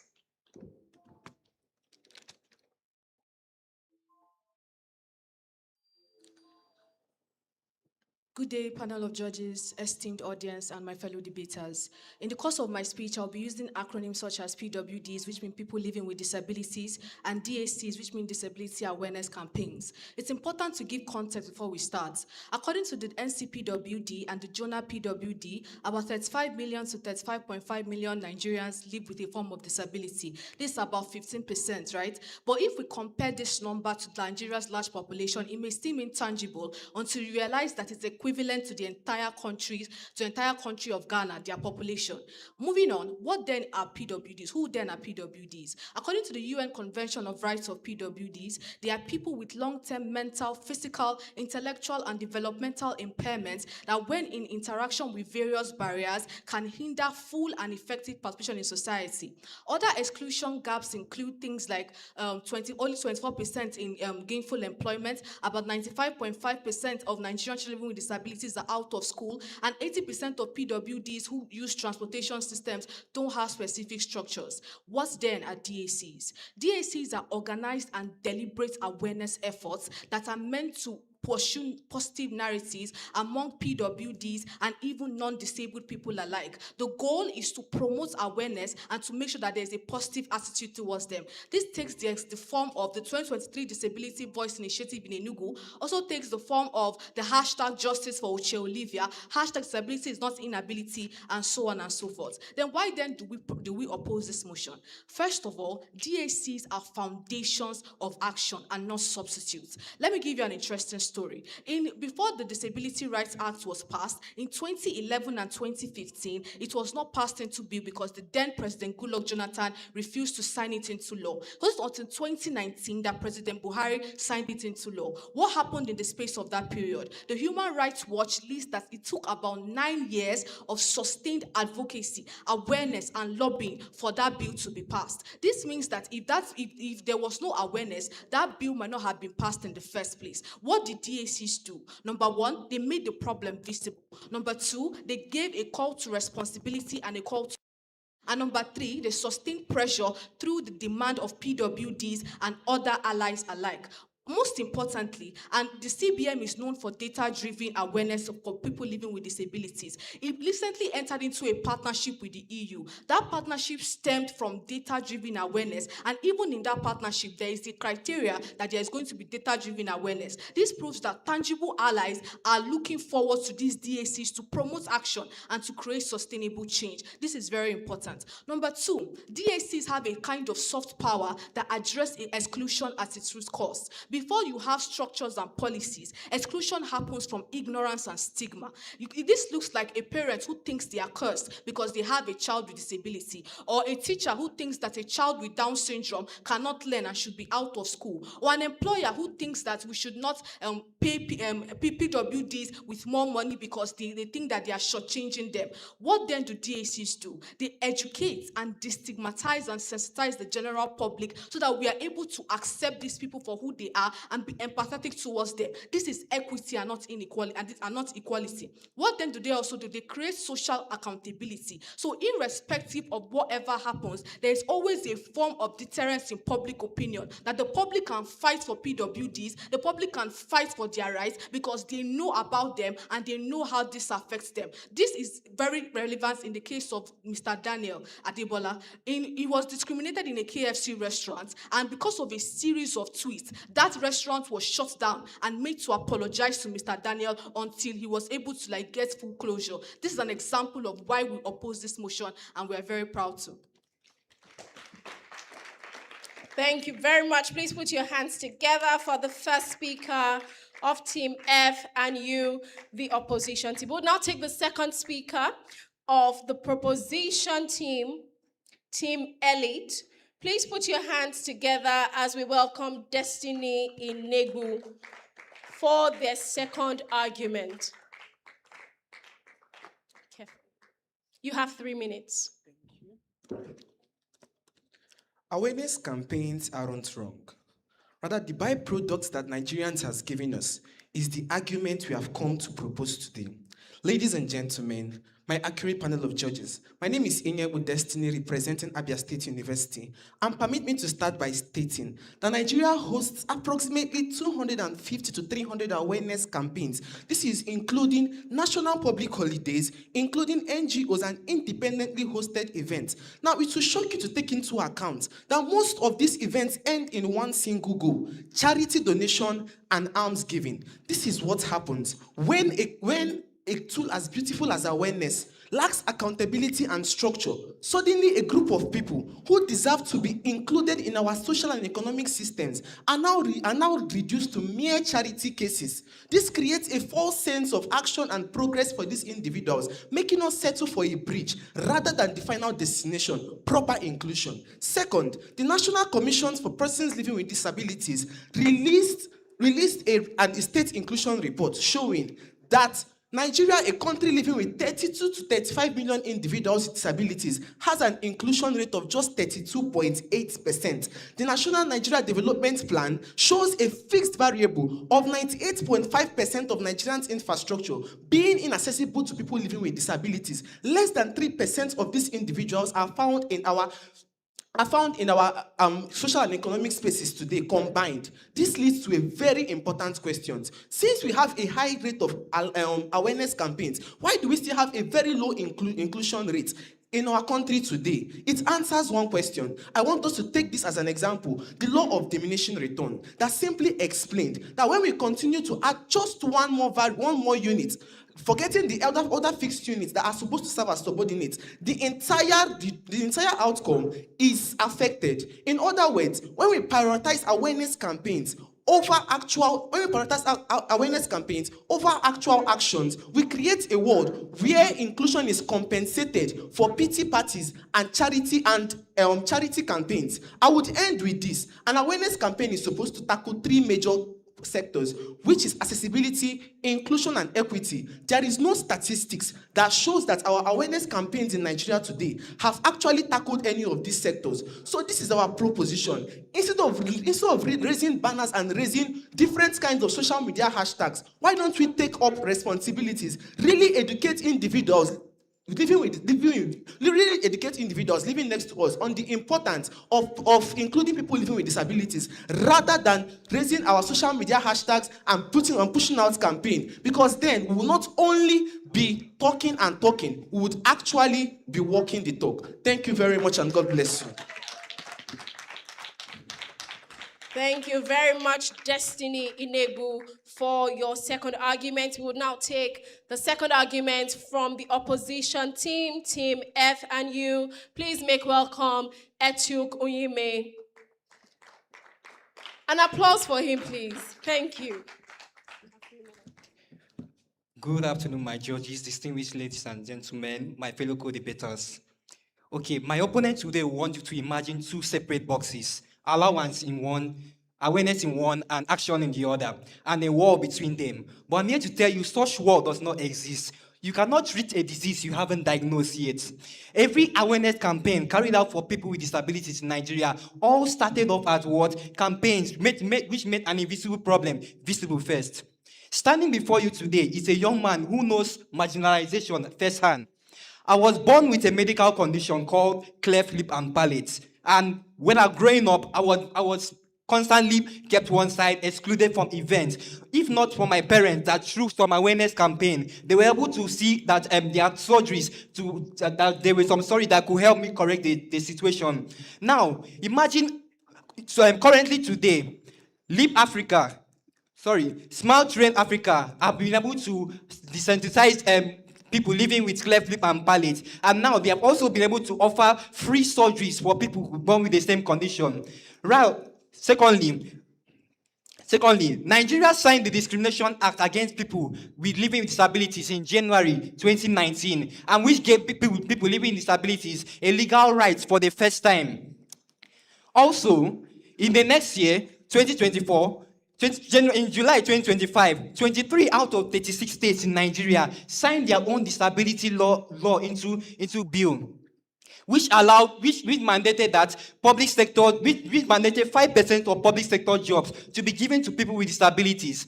This alone shows that awareness has already created a lot of possibilities for those living with disabilities. Also, between 2022 and 2025, state internally generated revenue increased by 165%, while state expenditure increased by 187.5%. You may be asking, what was this money used for? You can see this in the Lagos state government has shown us that the money was used to foster those living with disability in schools. They were able to provide technologies for them and to assist them.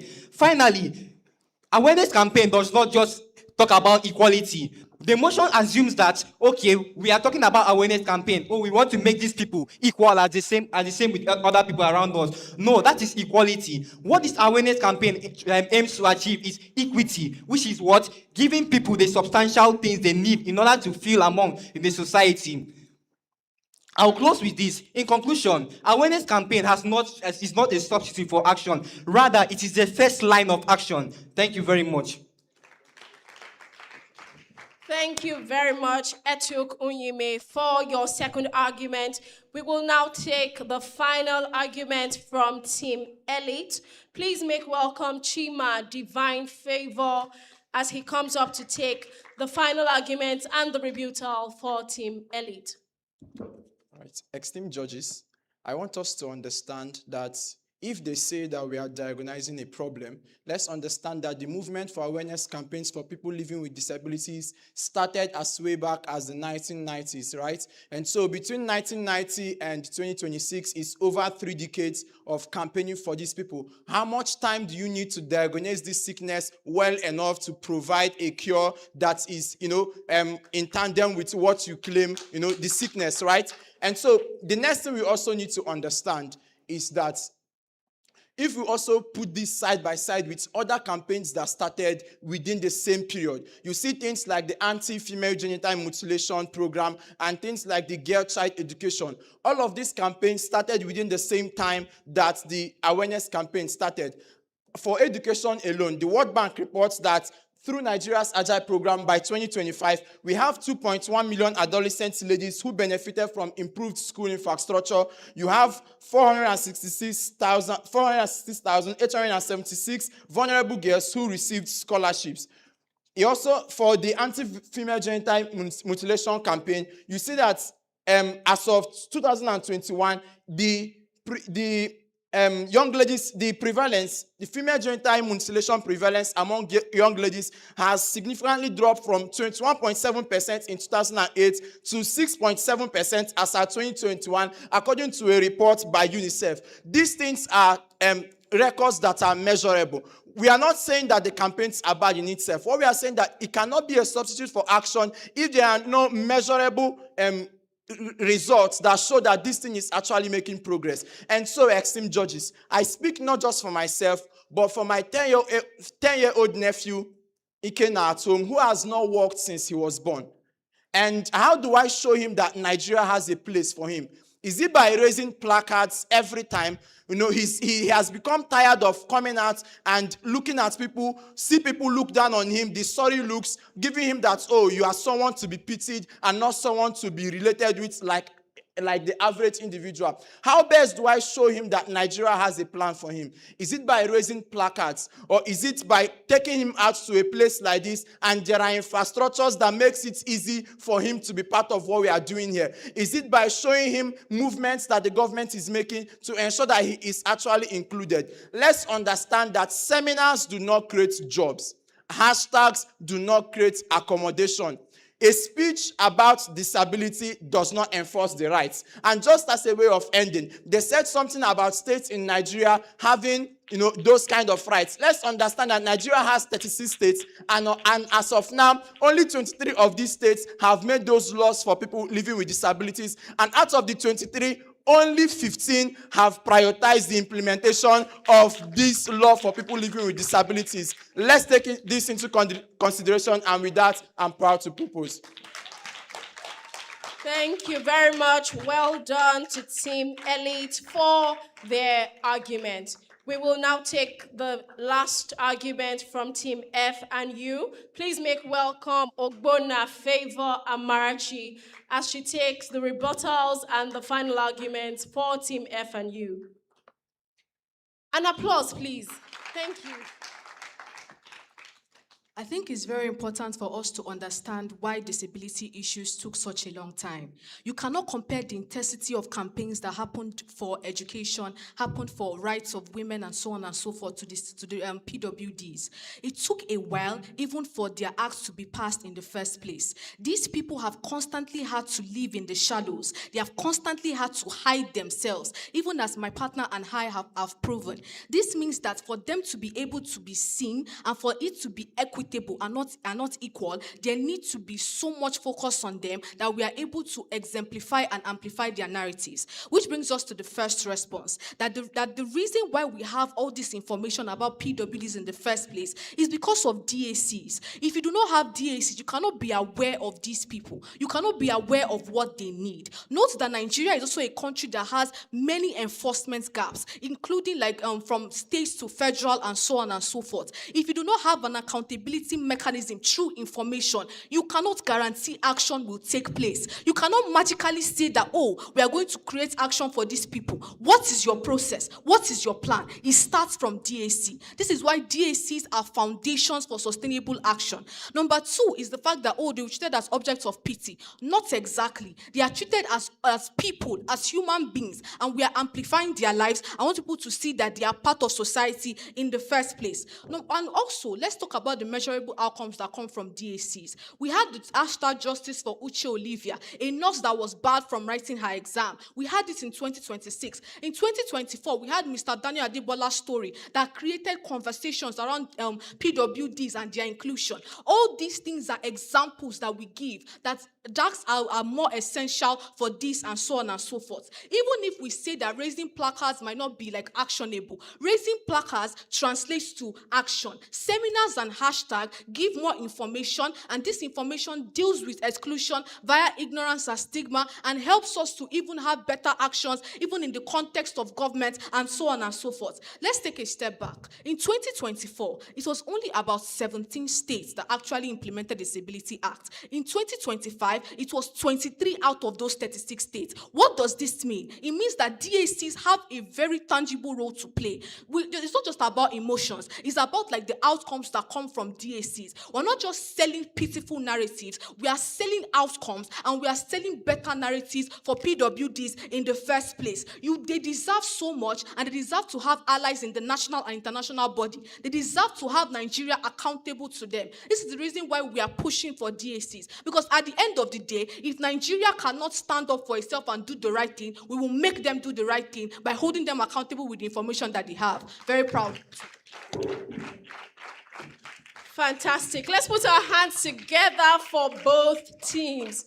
Those were some sound arguments. I'd also like us to put our hands together for our judges who have the most difficult task in the room of scoring our debaters today. All right, with that, we have come to the end of round 2 of today's debates. And to take a goodwill message, I'd like to welcome one of our esteemed guests, our host for today's debate competition. Please put your hands together with a resounding applause. Let's make welcome the Dean, Student Affairs, University of Calabar, Professor Ayo Mensah. Please keep the applause going. Make it louder, more resounding as he comes to the stage. He's not here yet. Thank you.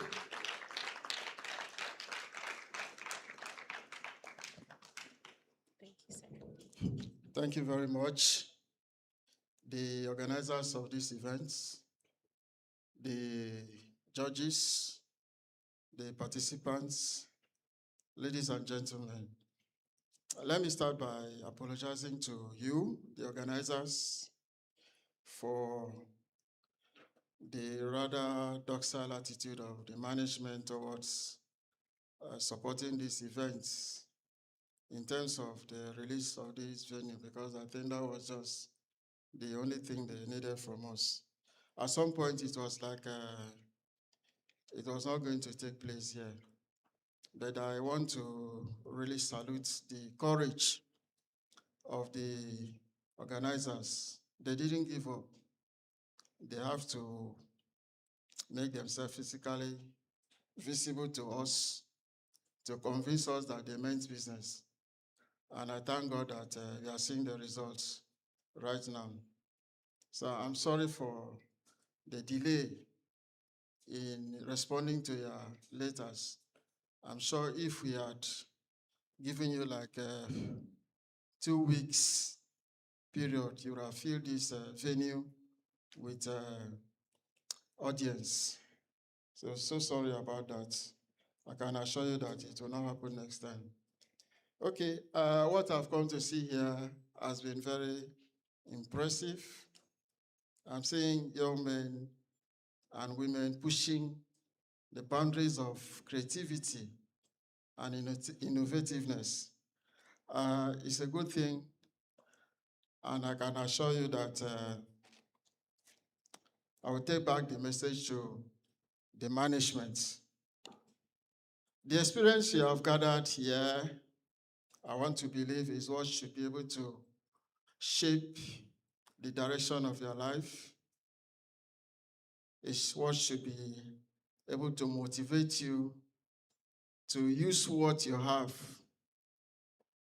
to understand the world around you. What do you have? You have the abilities, you have the capability, the knowledge, and the intellect. So I'm very happy that Leap Africa is taking the youth of this country, not just this country, countries in Africa, beyond, where they could express themselves, where they could express their ideas and their thoughts, and where they could also explore possibilities in life. I really want to appreciate you. I also encourage you to continue with your mission and vision of what you are doing to the young people in Nigeria. We know that we are in a very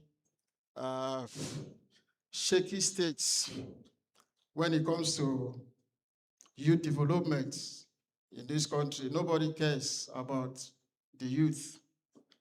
The mode of politics we are witnessing in this country has always been politicians grabbing everything for themselves, for their families, and that is it. So we want to appreciate the Leap Africa for giving young people this opportunity to do what they could for themselves, strengthening their abilities and encouraging them to move their lives to a different level. I bring you goodwill from the management and also want to assure you that whenever you want to come back to the University of Calabar, the processes will be less tedious and very welcoming for you. Thank you very much.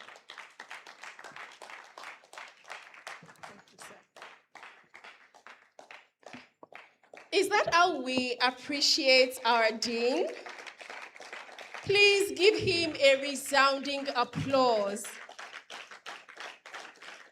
We greatly appreciate you, sir. And we also extend our thanks and appreciation to the Vice Chancellor of the University of Calabar, Professor Ofyong E. Ofyong. Thank you very much for hosting us.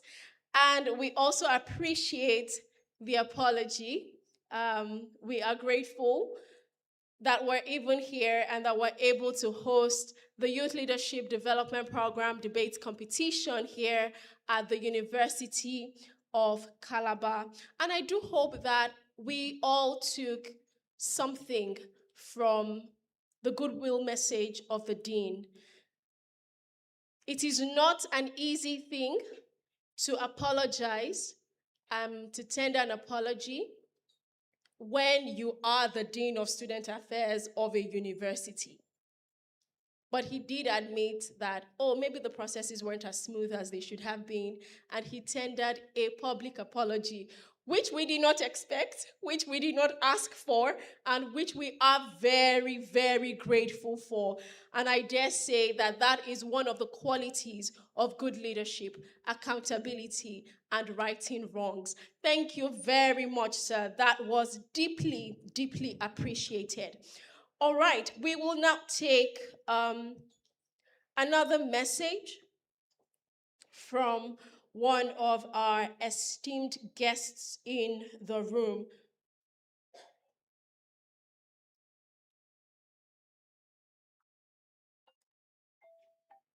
All right, and he had also mentioned that he would like to speak to the first debate topic that we had this afternoon: criminalizing the spreading of fake news and propaganda will curtail mass misinformation during elections. This was the title. This was a topic debated by our virtual debaters. Ladies and gentlemen, I would like us to put our hands together as we welcome the immediate past. Apologies.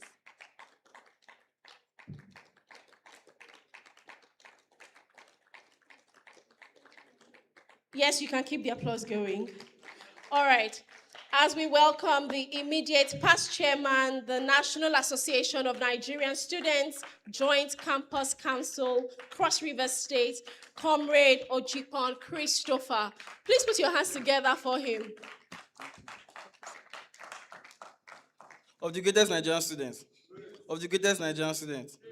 Very respectfully, the organizers of this very wonderful program, all dignitaries in absentia, Nigerian students who have made themselves available to learn.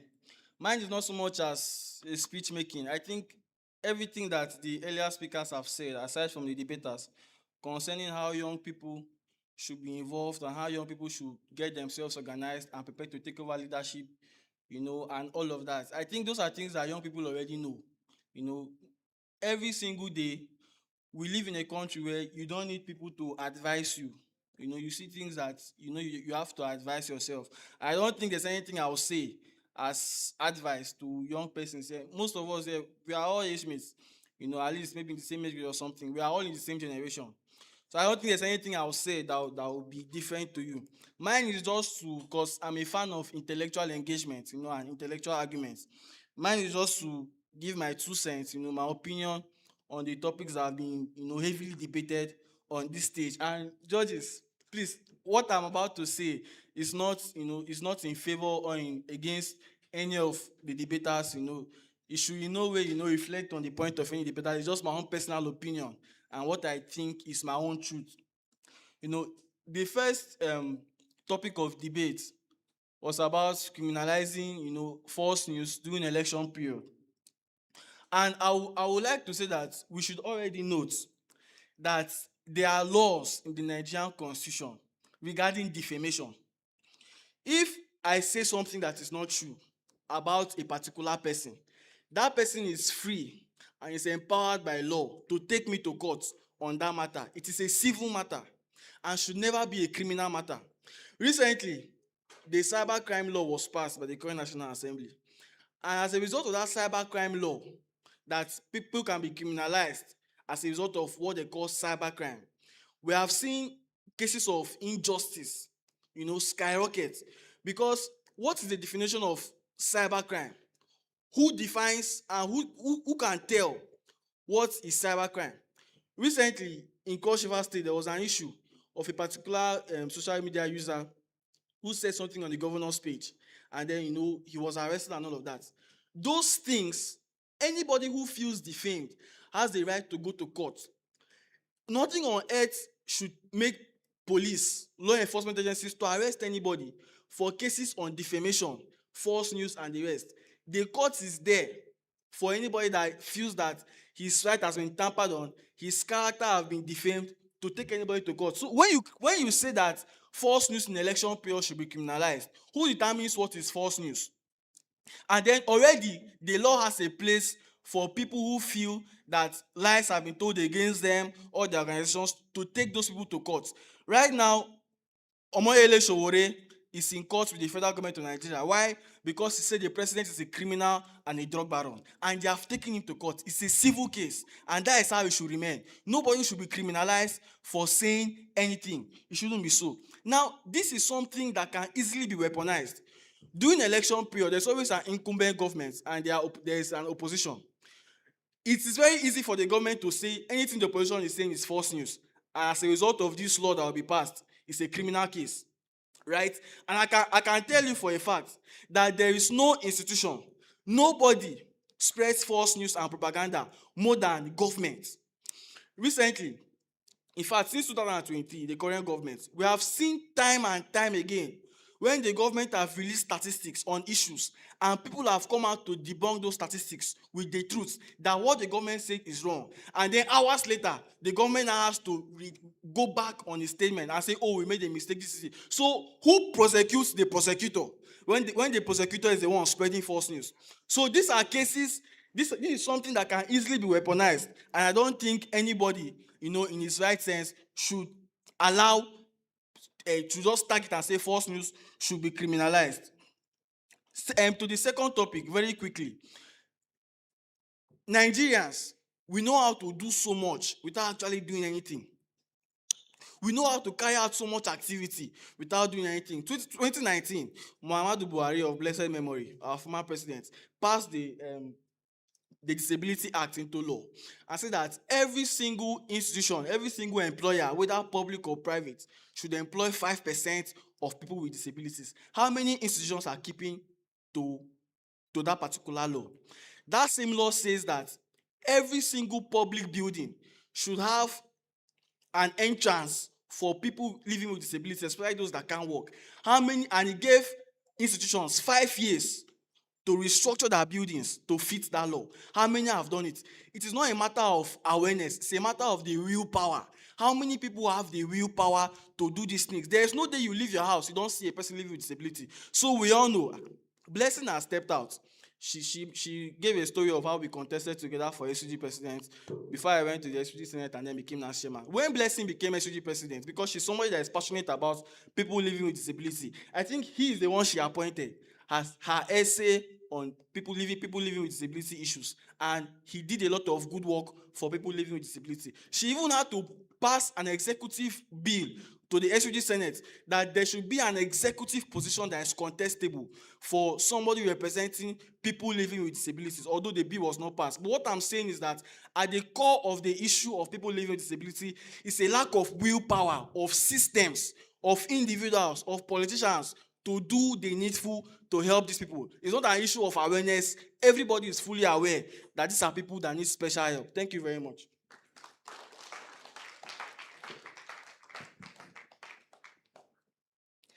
Please let's put our hands together for him once more.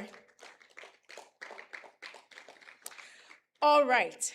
Without further ado, we'll be going on to the final round of debates for today's debate competition.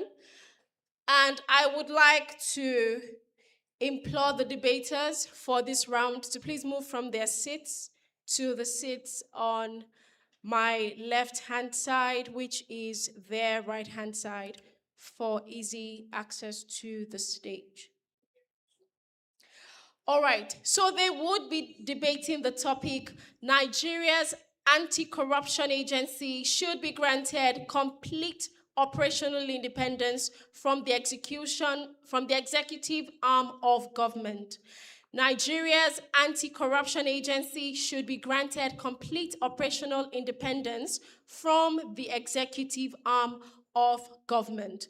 And the two teams that will be debating this topic are Team Vanguard and Team Pell. All right, we'll have now the first speaker of the proposition team, Team Vanguard, come forward to debate and give us their first and opening argument. Please make welcome Opia Chukwuka Victor. Please put your hands together for him.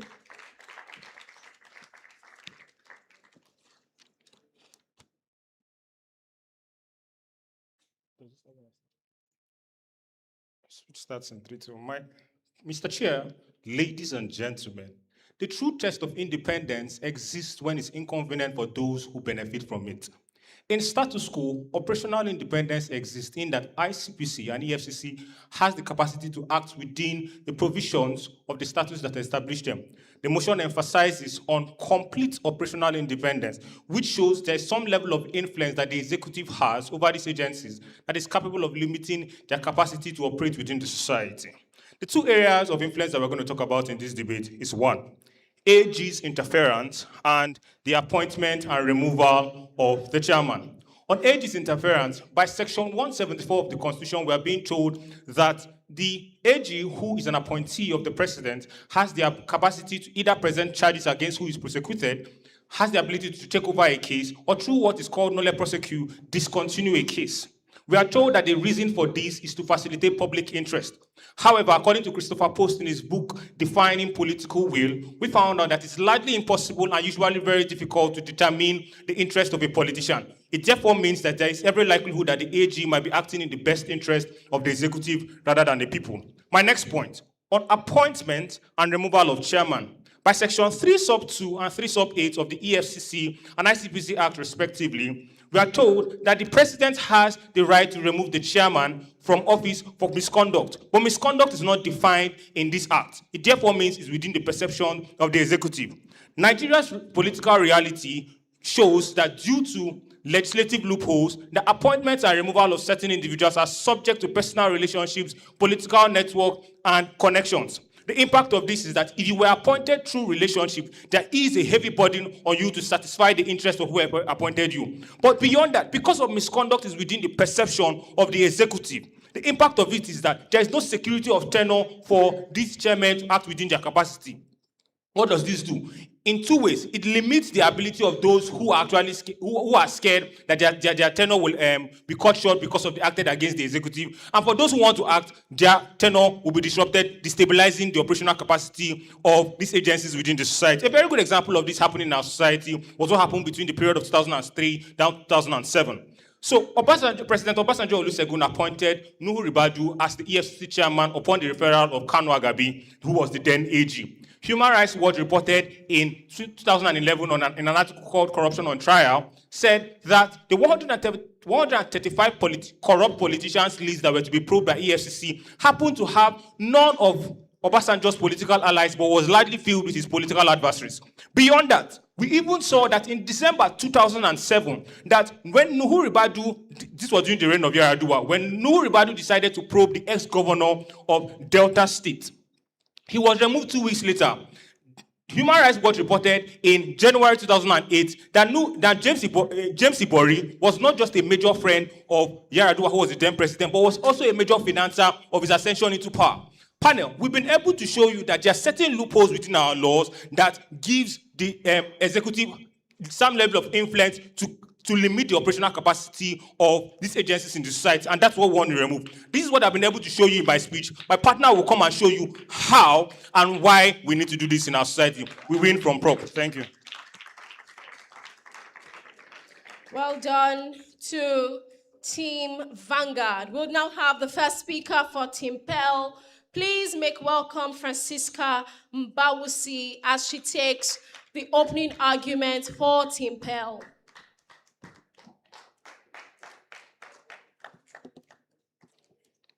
I think the first thing I'm going to do is the characterization of what this debate is supposed to look like, because the guys from Proposition has not been able to do that.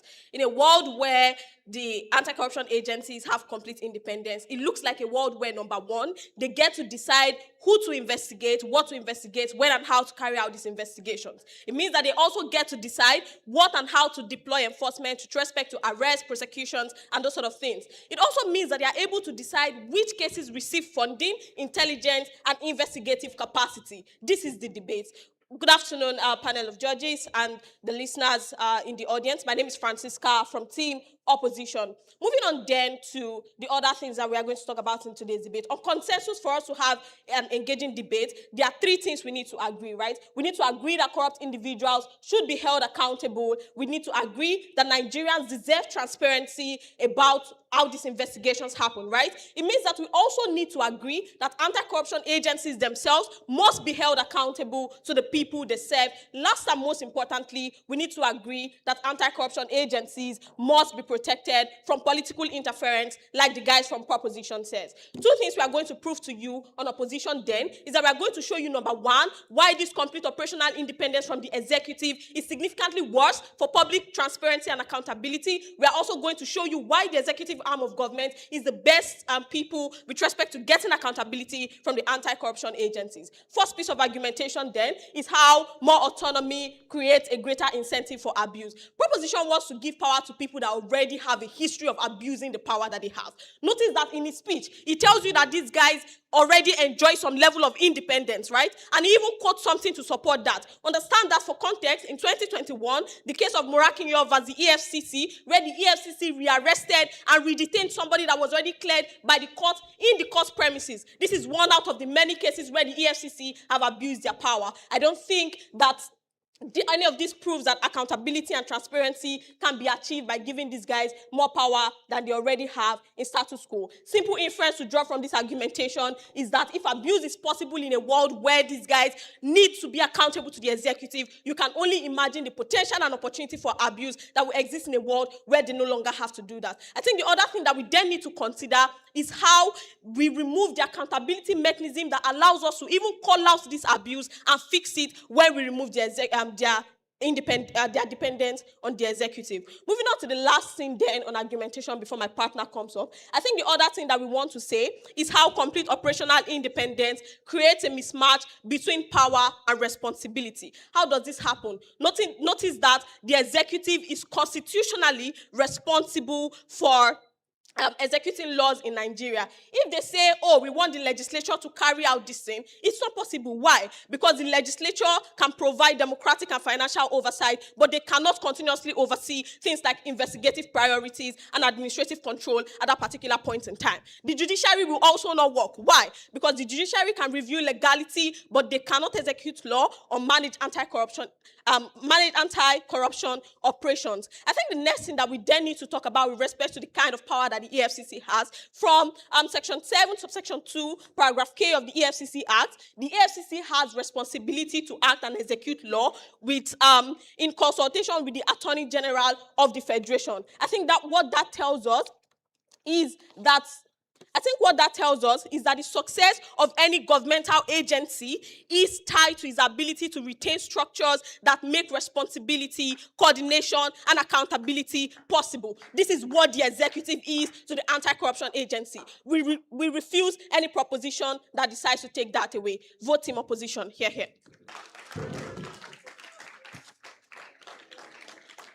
Interesting arguments there from Team Pell. We would now go back to Team Vanguard and take the second speaker, who would be bringing forward the propositions team's second argument. Please make welcome Young Miracle Ime.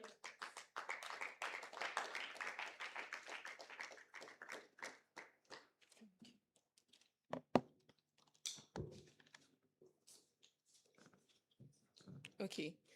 My name is Miracle Aya, and a teammate of Team Vanguard, and I'm going to show you two things in today's debate. First, I'll show you why we want complete operational independence, and secondly, what our counterfactual is. So why do we want complete operational independence? We see that executive influence over time creates public cynicism. Wow! Because when these individuals see that these agencies can be weaponized by the politicians, then they feel that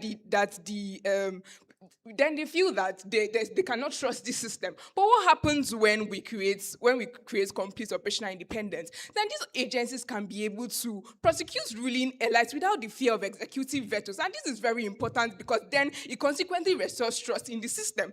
We can show you a report by the Academic Journal of Business and Law, which showed that political influence on these agencies made these agencies to be viewed as a tool of the executive arm, and then eroded the trust that these individuals had in the system. But then why is this trust important? When individuals and citizens are able to trust the system, what happens? They are able to report issues of anti-corruption. They're able to provide information that is very vital and important in curbing corruption in the system, and this is very important. But what then is our counterfactual? We tell you two things. We want to strip the AG of its power to intervene in matters initiated by these agencies and rather give them full autonomy through their lawyers. Why is this important? My partner tells you the vulnerability that we expose these agencies to when we give so much power to the AG. We can see a clear example reported by Premium Times Nigeria, where they said that when the AG intervened in a case regarding the aid of Dansuki Sambo, what happened then? They frustrated the efforts of the EFCC and they ended the case there. That matter was never revisited. It's a problem because it now puts fear in these individuals and in these agencies, and they're not able to focus on corruption cases, which is very vital. But what is our second counterfactual? We tell you that we want to exclude the president from removal process of the chairman and increase the threshold to a 3/4 majority. What is the reason for this? We want to ensure a model for security of the tenure of office for these individuals. And why is that important? The opposition is going to tell you that, oh, that bar is very high, but that is our point. Notice, our model does not tell you that, oh, we are trying to make these people, shield these people and make these people unaccountable. What we tell you in our model is that we want bipartisan consensus for the removal of these people rather than being weaponized by as a political tool. But on accountability, we tell you that judicial institutions will still exist, and in a way that it's not going to influence the independence of these people. What do we tell you from side proposition? We tell you that on a comparative basis, we would rather reduce the influence that politicians have on these agencies so that they can be able to do their duties and execute their duties without interference. That is way better than when they have the executive and politicians infiltrating the independence of this institution. We win proudly from side proposition. Well done to Team Vanguard. We will now take the second argument from Team Pell. Please make welcome Afam Ugwai. Yeah, today's debate is not about the AG and the president. I think it's about complete operational independence from the executive as a whole, as a body and an arm of the government, not the president. If that's the case they are running, they are losing today's debate. Panel, I'm Afam Gwai, and I'm here to support this case. Understand what is important from the anti-corruption agencies, right? They are an executive arm of government. They are involved in law enforcement. Notice what is important. For them to do their job properly, they have to interface with every other executive arm of the government. The policeman literally provides local support and help apprehend suspects. Customs tell you who and what is coming in and out of the country. Public Corporates Commission tells you what public assets are and who is not living above its means as a public institution. When you say complete operational independence, this is what you support. You are saying that we don't want to be associated or affiliated with any of these people. We want to be on our own. We want to do our own things, conduct our own investigations. This is bad because a couple of things. One, you create an institution where you basically don't have the benefits of these people. As Ogusola noted in the what's it called, Akasa Journal, volume 30 to 2026, 90% or 69.6% of officers already stated that their reason for inefficiency of the EFCC and ICPC. It is because of the fact that they are not able to have proper communication with the police departments, and this is when they are still a part of the executive. What happens when they become separate? We think we have less efficiency. We think we create bottlenecks, like our loopholes, blind spots, as well as duplicate effort needed to try cases. They tell you that oversight is not important, but at different times in terms of national security, it's important to prioritize which cases to try and not to try, because every case has a priority in terms of national integrity and sovereignty. These are the things they don't prove. Notice what the EFCC Act already tells you, Section 1, Subsection 2, that the EFCC is a coordinating agency because of it understands that need for it to interface with these different organizations. The point in time you lose those benefits by divesting from the executive, you have lost all that. You have created a body that literally has to start from scratch to gain information, find leads, work with prosecutors. You create friction between them and the other executive arms of the government that are involved in fighting corruption. But notice the second thing they never explained to you. Anti-corruption agency is not just the EFCC. There is the ICPC, right? There is the Public Corporates Commission, and there are a host of others that are involved in this in one way or the other. At the point in time you say you want to give all of them corporate operational independence, what you're saying that you're creating multiple parastatals with the same powers, jurisdiction, and function. You're basically duplicating the effort the government takes to fight corruption. It means then you have people working on one thing when they should be working on another. Investigations that would have been sped up simply because of the fact that two people are working on it begins to be working independently. We think it becomes more difficult to apprehend people that are accused of public crimes or accused of what's called corruption, mismanagement, and the rest. Three things I proved to you in today's debate. When we look at the most premier anti-corruption agencies of the world, pre-2019 KPK of Indonesia, ANC of Italy, ICAC of Hong Kong. These are the things that exist in their world. They still remain a part of the executive, but they attain all the safeguards that they want in order to what's called function without interference. We will tell you that regardless of whatever you say in your house, if your fear is politics, politics will here exist even if you remove the president and attorney general. Your counterfactual of 3/4 of the majority simply takes the EFCC from the power of the president to the power of the ruling party. We have seen how APC controls the government, or how ruling parties control the government in today's world. How much worse will it be when they now get to decide what and what gets to happen? We can have reforms that improve this without sacrificing the operational efficiency of our people. Thank you. Interesting. Some fiery arguments on this stage this afternoon. All right, now we will take from the proposition team the final argument and rebuttal. Please make welcome Opia Chukwuka Victor, representing Team Vanguard.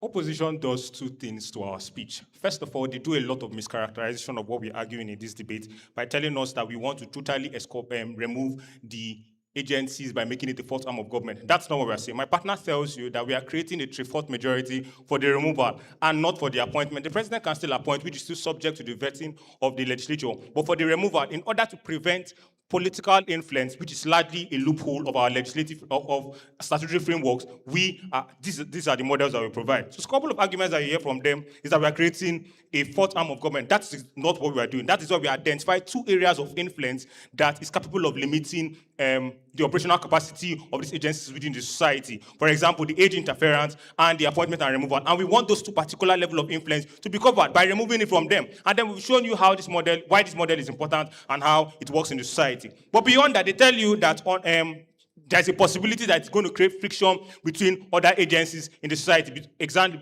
the EFCC and the ICPC having rigidity, EFCC and the police having rigidity. Understand that even beyond the fact that we are not removing it from the third arm of we are not making it a fourth arm of government. The mere fact that it is an independent operational independent agency doesn't automatically mean that they cannot collaborate. They cannot discuss with themselves and tell themselves that, oh, this particular corrupt politician exists in the society, and then there is therefore need for us to probe him.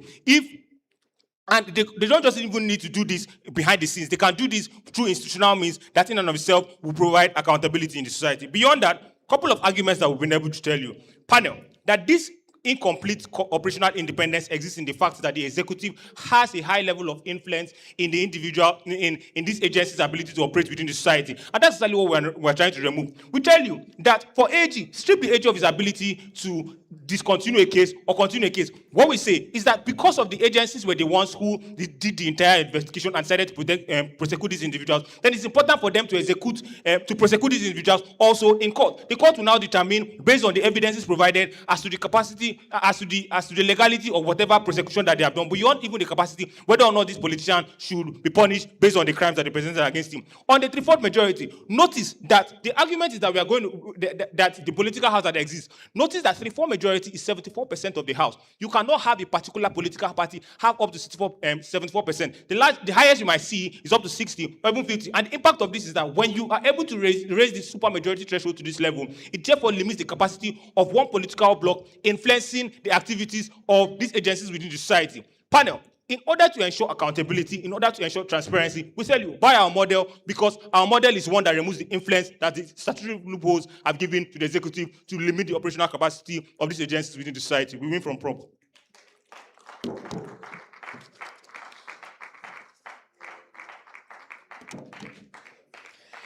All right, well done, Team Vanguard. We'll now take the final arguments and rebuttal from Team Pearl. Please make welcome Afam Ugwai. Yeah, proposition has to pick a side, right? If you have problems with the president and the AG, that's fine. But that doesn't mean that you say we cut off from every other arm of the executive. This is something your case does not engage. You are not debating whether if you want to remove operational independence from the president or the AG. It is from the executive entirely. You are divesting yourself as an independent body. Notice what you do not do. You do not present a counterfactor of who you be affiliated to. You do not say, oh, be affiliated to judiciary, or be affiliated to the legislature. That means to all intents and purposes, you create a fourth arm of government with wider powers than any of the people. Notice what my rebuttals will tell you, how that is worse for accountability for the country. One, on the chart of 3/4 of the majority, everybody knows that the party that has the most seats in the Senate or whatever gets to make the most rules. This is a common principle of democracy. They will most likely always influence the minority, and we don't think that is going to better your side of the house when other people are coerced to agree simply because they're a minority in argument. Two, you say that, what's it called? You want to strip the AG of his power. You want to divest the president of power. Those are fine and good, but they don't help your side. Your case is not with the AG and the president. It's with every other institution. Notice that reforms can exist that give more operational independence to these people while making sure that they still remain part of the executive. For example, ANAC's Italy has fixed chairman terms for the anti-corruption agencies that cannot be cancelled even by the president. That is a simple reform that takes care of half of the problems that you create that have been implemented in other countries with much wider success. We don't see the Delch much more powers, but with less oversight. You now create a new arm of government that both has the powers to basically make or mar any politician's side, and as well makes it very difficult for them to be held accountable. You basically set up the conditions that makes the EFCC become a cartel or become an institution in its own right that has sweeping powers like the president that you came to hate so much about. The problem then becomes, because those institutional guards are lacking, you have removed them from the executive, but it's an executive arm, which means the checks and balances that goes with law enforcement doesn't more apply to them again. What then happens is that they can literally go after anybody. You already said you want operational discretion, so they can choose whether to prosecute. We don't think that thing will change. We think politics, if you say politics is a problem, it will exist regardless of whether you choose to make them part of this or not, because these people are still going to be appointed. You say the president still gets to appoint. I can simply appoint my party chairman to be the head of the EFCC, and all your case falls into water because you, as you claim, you don't do that. You have to pick a side in today's debate. Either you are defending complete removal from the executive, or you are defending non-removal for the executive. The point in time you say you want, you have just problem with the president and the AG. If we take care of that and they are still part of the executive, we win the debate, because you then haven't proved why complete removal is justifiable. But not what my partner tells you. My partner tells you why it's necessary for executive arms of the government to be subject to executive checks and balances because they perform similar functions. I show you why it's important for this cross-cultural, cross-interdepartmental cooperation, especially when Ogunsola in the Akase journal already tells you that 62.9% of EFCC and ICPC inefficiencies are due to disparate overlaps, because these people are doing the same thing over and over again without some sort of coordination. Without that shared central coordination, you are having more difficulty in in solving your cases. Today's debate is not about which side gets to have a softer heart or whatever. It's about which side delivers public transparency and accountability more to the people. We think it's an institution that has the tools, situations, investigations, and cooperation to do so. Thank you.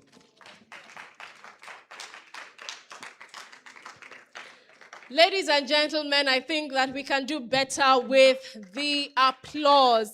Please put your hands together for all our debaters for today's debate competition. They have done exceptionally well. Well done, debaters.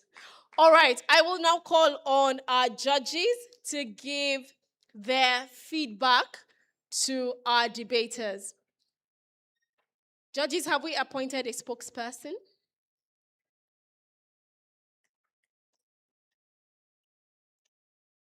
Please, let's put our hands together for our judges. They have had a really difficult task today.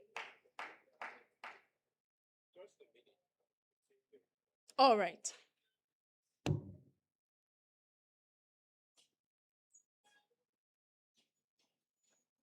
Okay, so we'll give our judges a minute to impute the final results so that they can give feedback to our debaters, after which we would have the announcement of the results, and we will know which two teams are making it out of today's debate competitions to the next round.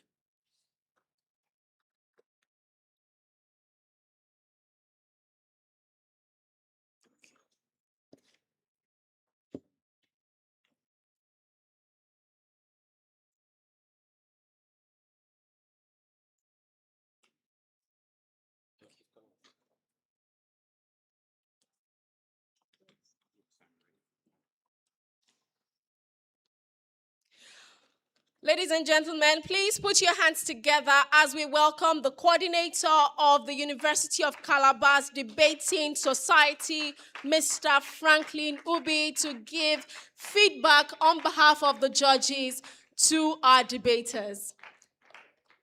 I think we can do better with the applause. Thank you.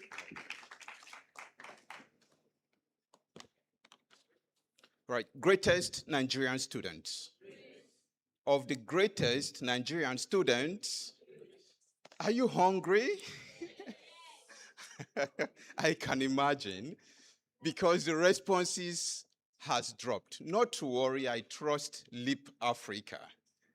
Okay, so let me start with the very last debate that happened. I'm unsure whether I'm permitted to speak in respect to the quality of arguments that were presented. However, I'll do my best to give reviews that will help. Let me start with the very last debate. I'm sure you are all aware that this is an advocacy debate. The first thing you should care about is the fact that your listeners, your audience, the judges fully understand what you are saying. What I mean by this is your argument has to be well structured. There is a thing about argumentation. Your arguments must have what you may call an assertion. Then you have analysis, elaborate explanations that drive the key idea, the central idea of, the argument. And then your evidences will follow. But most important is how well you analyze the ideas, the central ideas of your argument. If an argument doesn't have these qualities, you fall flat. For instance, some of the things I felt a little bit uncomfortable with the second speaker in the opposition was that you were saying a whole lot of things. You were just fast moving, but there was no real structure. We could not, let me speak for myself, I could not separate all the arguments you presented from the order. I could not say, oh, this is your first argument, this is the second, and this is the third. And then in terms of interpretation of the motion, directly clashing the opposition. The moment you come up stage as an opposition speaker, you must establish the clash. You must identify your point of deviation. And as a matter of fact, you must explain to, a very great level and prove that your own side, your own viewpoint outsmarts or overwhelms or subdues the position of the proposition. In this instance, we are looking for independence of corruption agencies. But what we rather got was from the opposition was the fact that the executives, the executive arm of the government are largely the politicians. And that influence that the executive is having on these anti-corruption agencies is largely driven by politicians. But your argument was that the executive arm are largely individuals who, I'll get to your argument precisely. You argued that the executive arm are involved in law enforcement. So I didn't quite understand that and then the flow of the entire argument. So it is important your argument is well structured, by following the principles of argumentation, having your central idea, giving analysis, and presenting evidences as the case may be. Then let's look at the second debate that happened.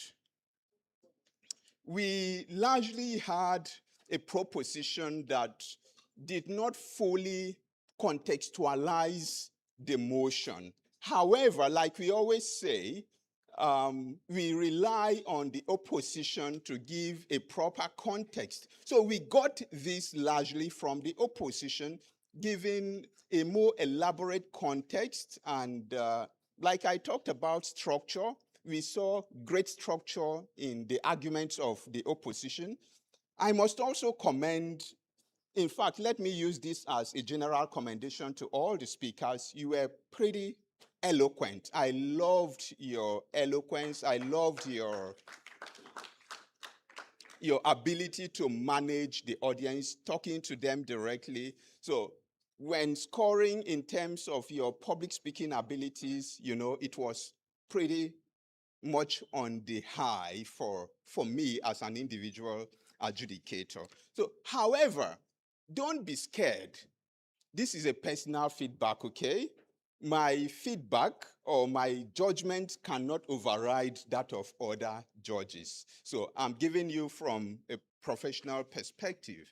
So from the first debate that discussed, the first debate was on, can somebody remind me the motion again? Yes, on fake news, yes. Sorry? Okay. So what we had was that the proposition largely, okay, let me just do a review of the individual speakers. Samuel Chidera, the first speaker, looked at how, the electoral processes can easily be influenced and how deterrence and accountability and all that was very important. And how, criminalizing can help citizens to verify information before they release it to the public. So we found this quite interesting. But then again, we felt that the opposition's view was, I felt that the opposition's view was really interesting, particularly when they questioned the fact that criminalizing is actually the problem. That that it will largely affect electoral participation and how government can use it as a tool, to intimidate citizens, citing the status quo, individuals who government has, tried to intimidate, using judicial processes and the rest, citing the likes of Sowore and the rest. So if this becomes a general law for everybody, imagine how our societies will look like, particularly when every state government, takes advantage of that. So we felt the debate was largely good. We can have personal conversations around your individual performances. We'll be disposed to do that. And I'm sure time will not permit that I go through all the arguments that were given. But by and large, it was a great debate, and I must really appreciate Leap Africa for engaging young people in these kinds of conversation. I believe strongly that conversations help to cultivate ideas. And those ideas are fertilized when they are openly canvassed and debated in open forums like this. And most important, again, these kinds of debate breeds tolerance, respect, accommodation of differing views. When you do more of talking than listening to people, you deny yourself the opportunity of superior views. Thank you very much and enjoy your time. Thank you very much, sir. Please, let's put our hands together for Mr. Franklin Ubi one more time. All right, so we'll call on another representative of our judges to come and tell us the final scores. I'm sure this is the part that the debaters have been waiting for. Please put your hands together as we welcome Associate Professor, Department of English and Literary Studies, University of Calabar, Dr. God's Gift Ogban Uwen.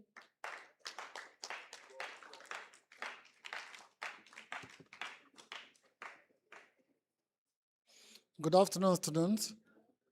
I think the most taxing aspect of this job is how to do the scoring. But I can assure you very strongly that all of you did well. All of you did very, very well. It's just that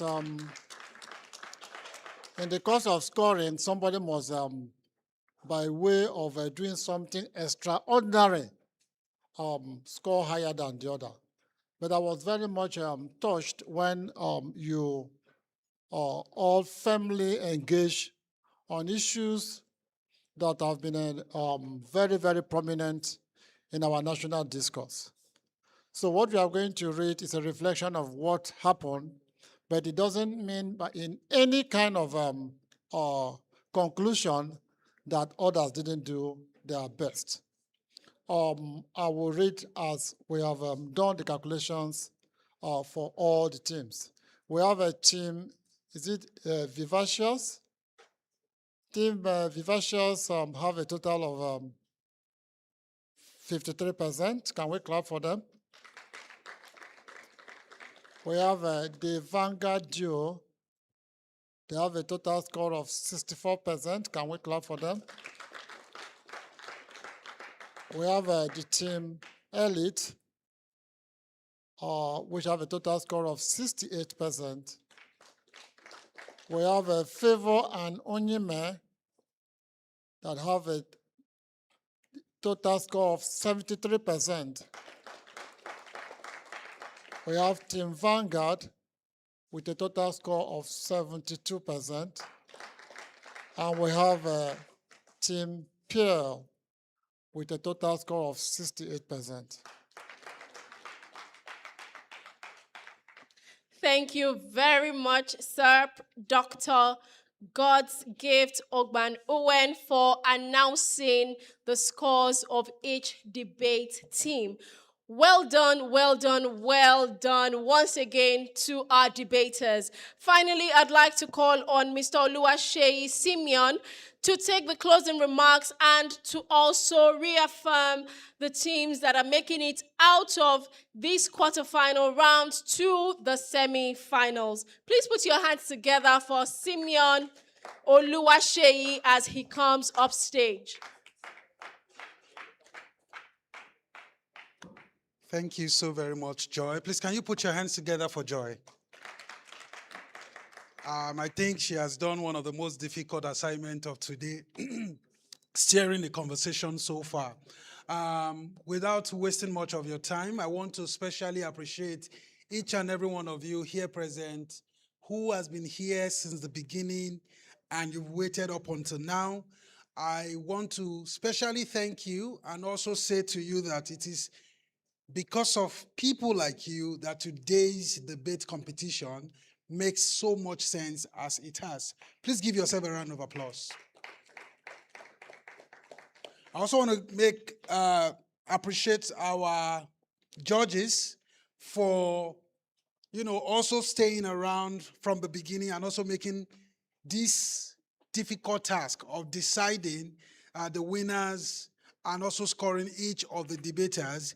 Because you see, I will tell you that one of the most difficult things to do at times is to make decisions in this kind of competition. Because I was looking at the score sheet and I'm seeing the margin that the margins are so slim. And that tells you the very difficult task that they have had to carry out today. Thank you so very much. Please put your hands together for it. On behalf of LEAP Africa, the Nigerian Youth Futures Fund, we want to say a very big thank you to everyone who has made it possible for this event to take place today. Special shout out to Blessing Alim for our tireless coordination. And I think Blessing connected us to virtually almost every major stakeholders that we worked with. So please put your hands together for Blessing. In absentia, I also want to thank the Dean of Student Affairs, University of Cross River, who opened his door wide and was also here to attend this event. I want to appreciate the Dean of Student Affairs, University of Calabar. I want to appreciate all our youth leaders who are present and who are still present at this event. And just as I wrap up, one thing I would like to say is that each of the debates that has happened here today are not just abstract topic. They are not just abstract conversation.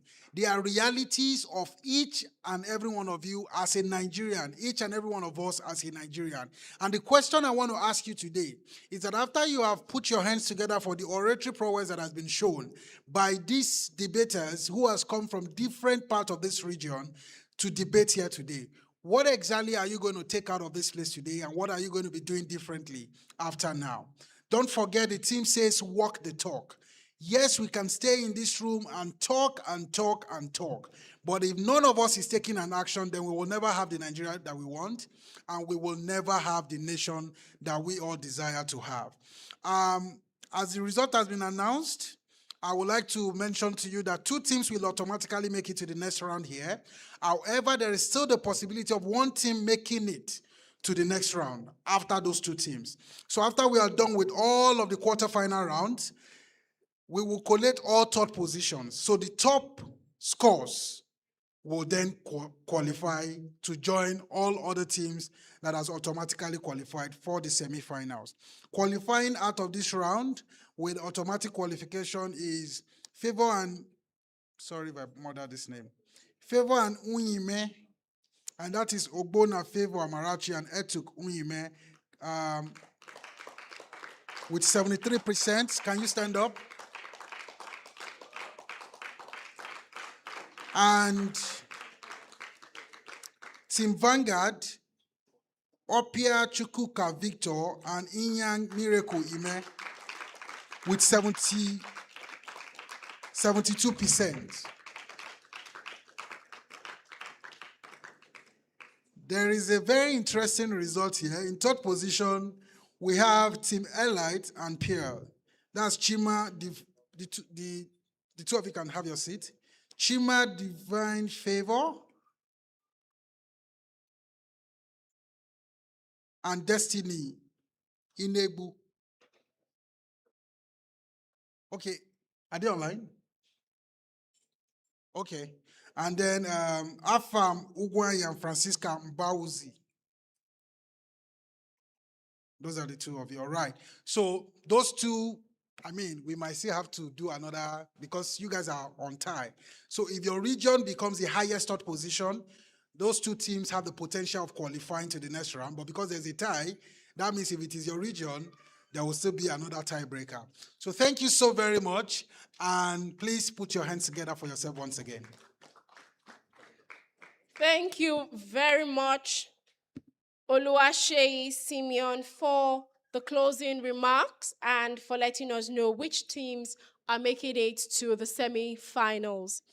I also want to thank you for appreciating our special guests, our judges, and of course, our debaters. To wrap that up, I'd like to also appreciate our campus ambassadors, the Youth Leadership Development Program 2026 campus ambassadors, and volunteers. Finally, I'd like for us, I know that our hands are slightly busy, but I'd like for us to put our hands together for our campus ambassadors and volunteers. I would also like for us to put our hands together for the team that has supported us with the interpretation. Please, let's put our hands together for the sign language interpretation team. Let's also put our hands together for our virtual audience who have stayed with us up until now. Finally, I'd like each and every one of you to give yourselves a resounding applause for being an amazing and engaging audience. With that, we have come to the end of the Youth Leadership Development Program's South-South, Southeast Regional Quarterfinals. We would now be taking pictures. After that, we'll see you at the Southwest North Central Quarterfinals in Akure, Ondo State. Thank you very much, ladies and gentlemen. Please enjoy the rest of your day.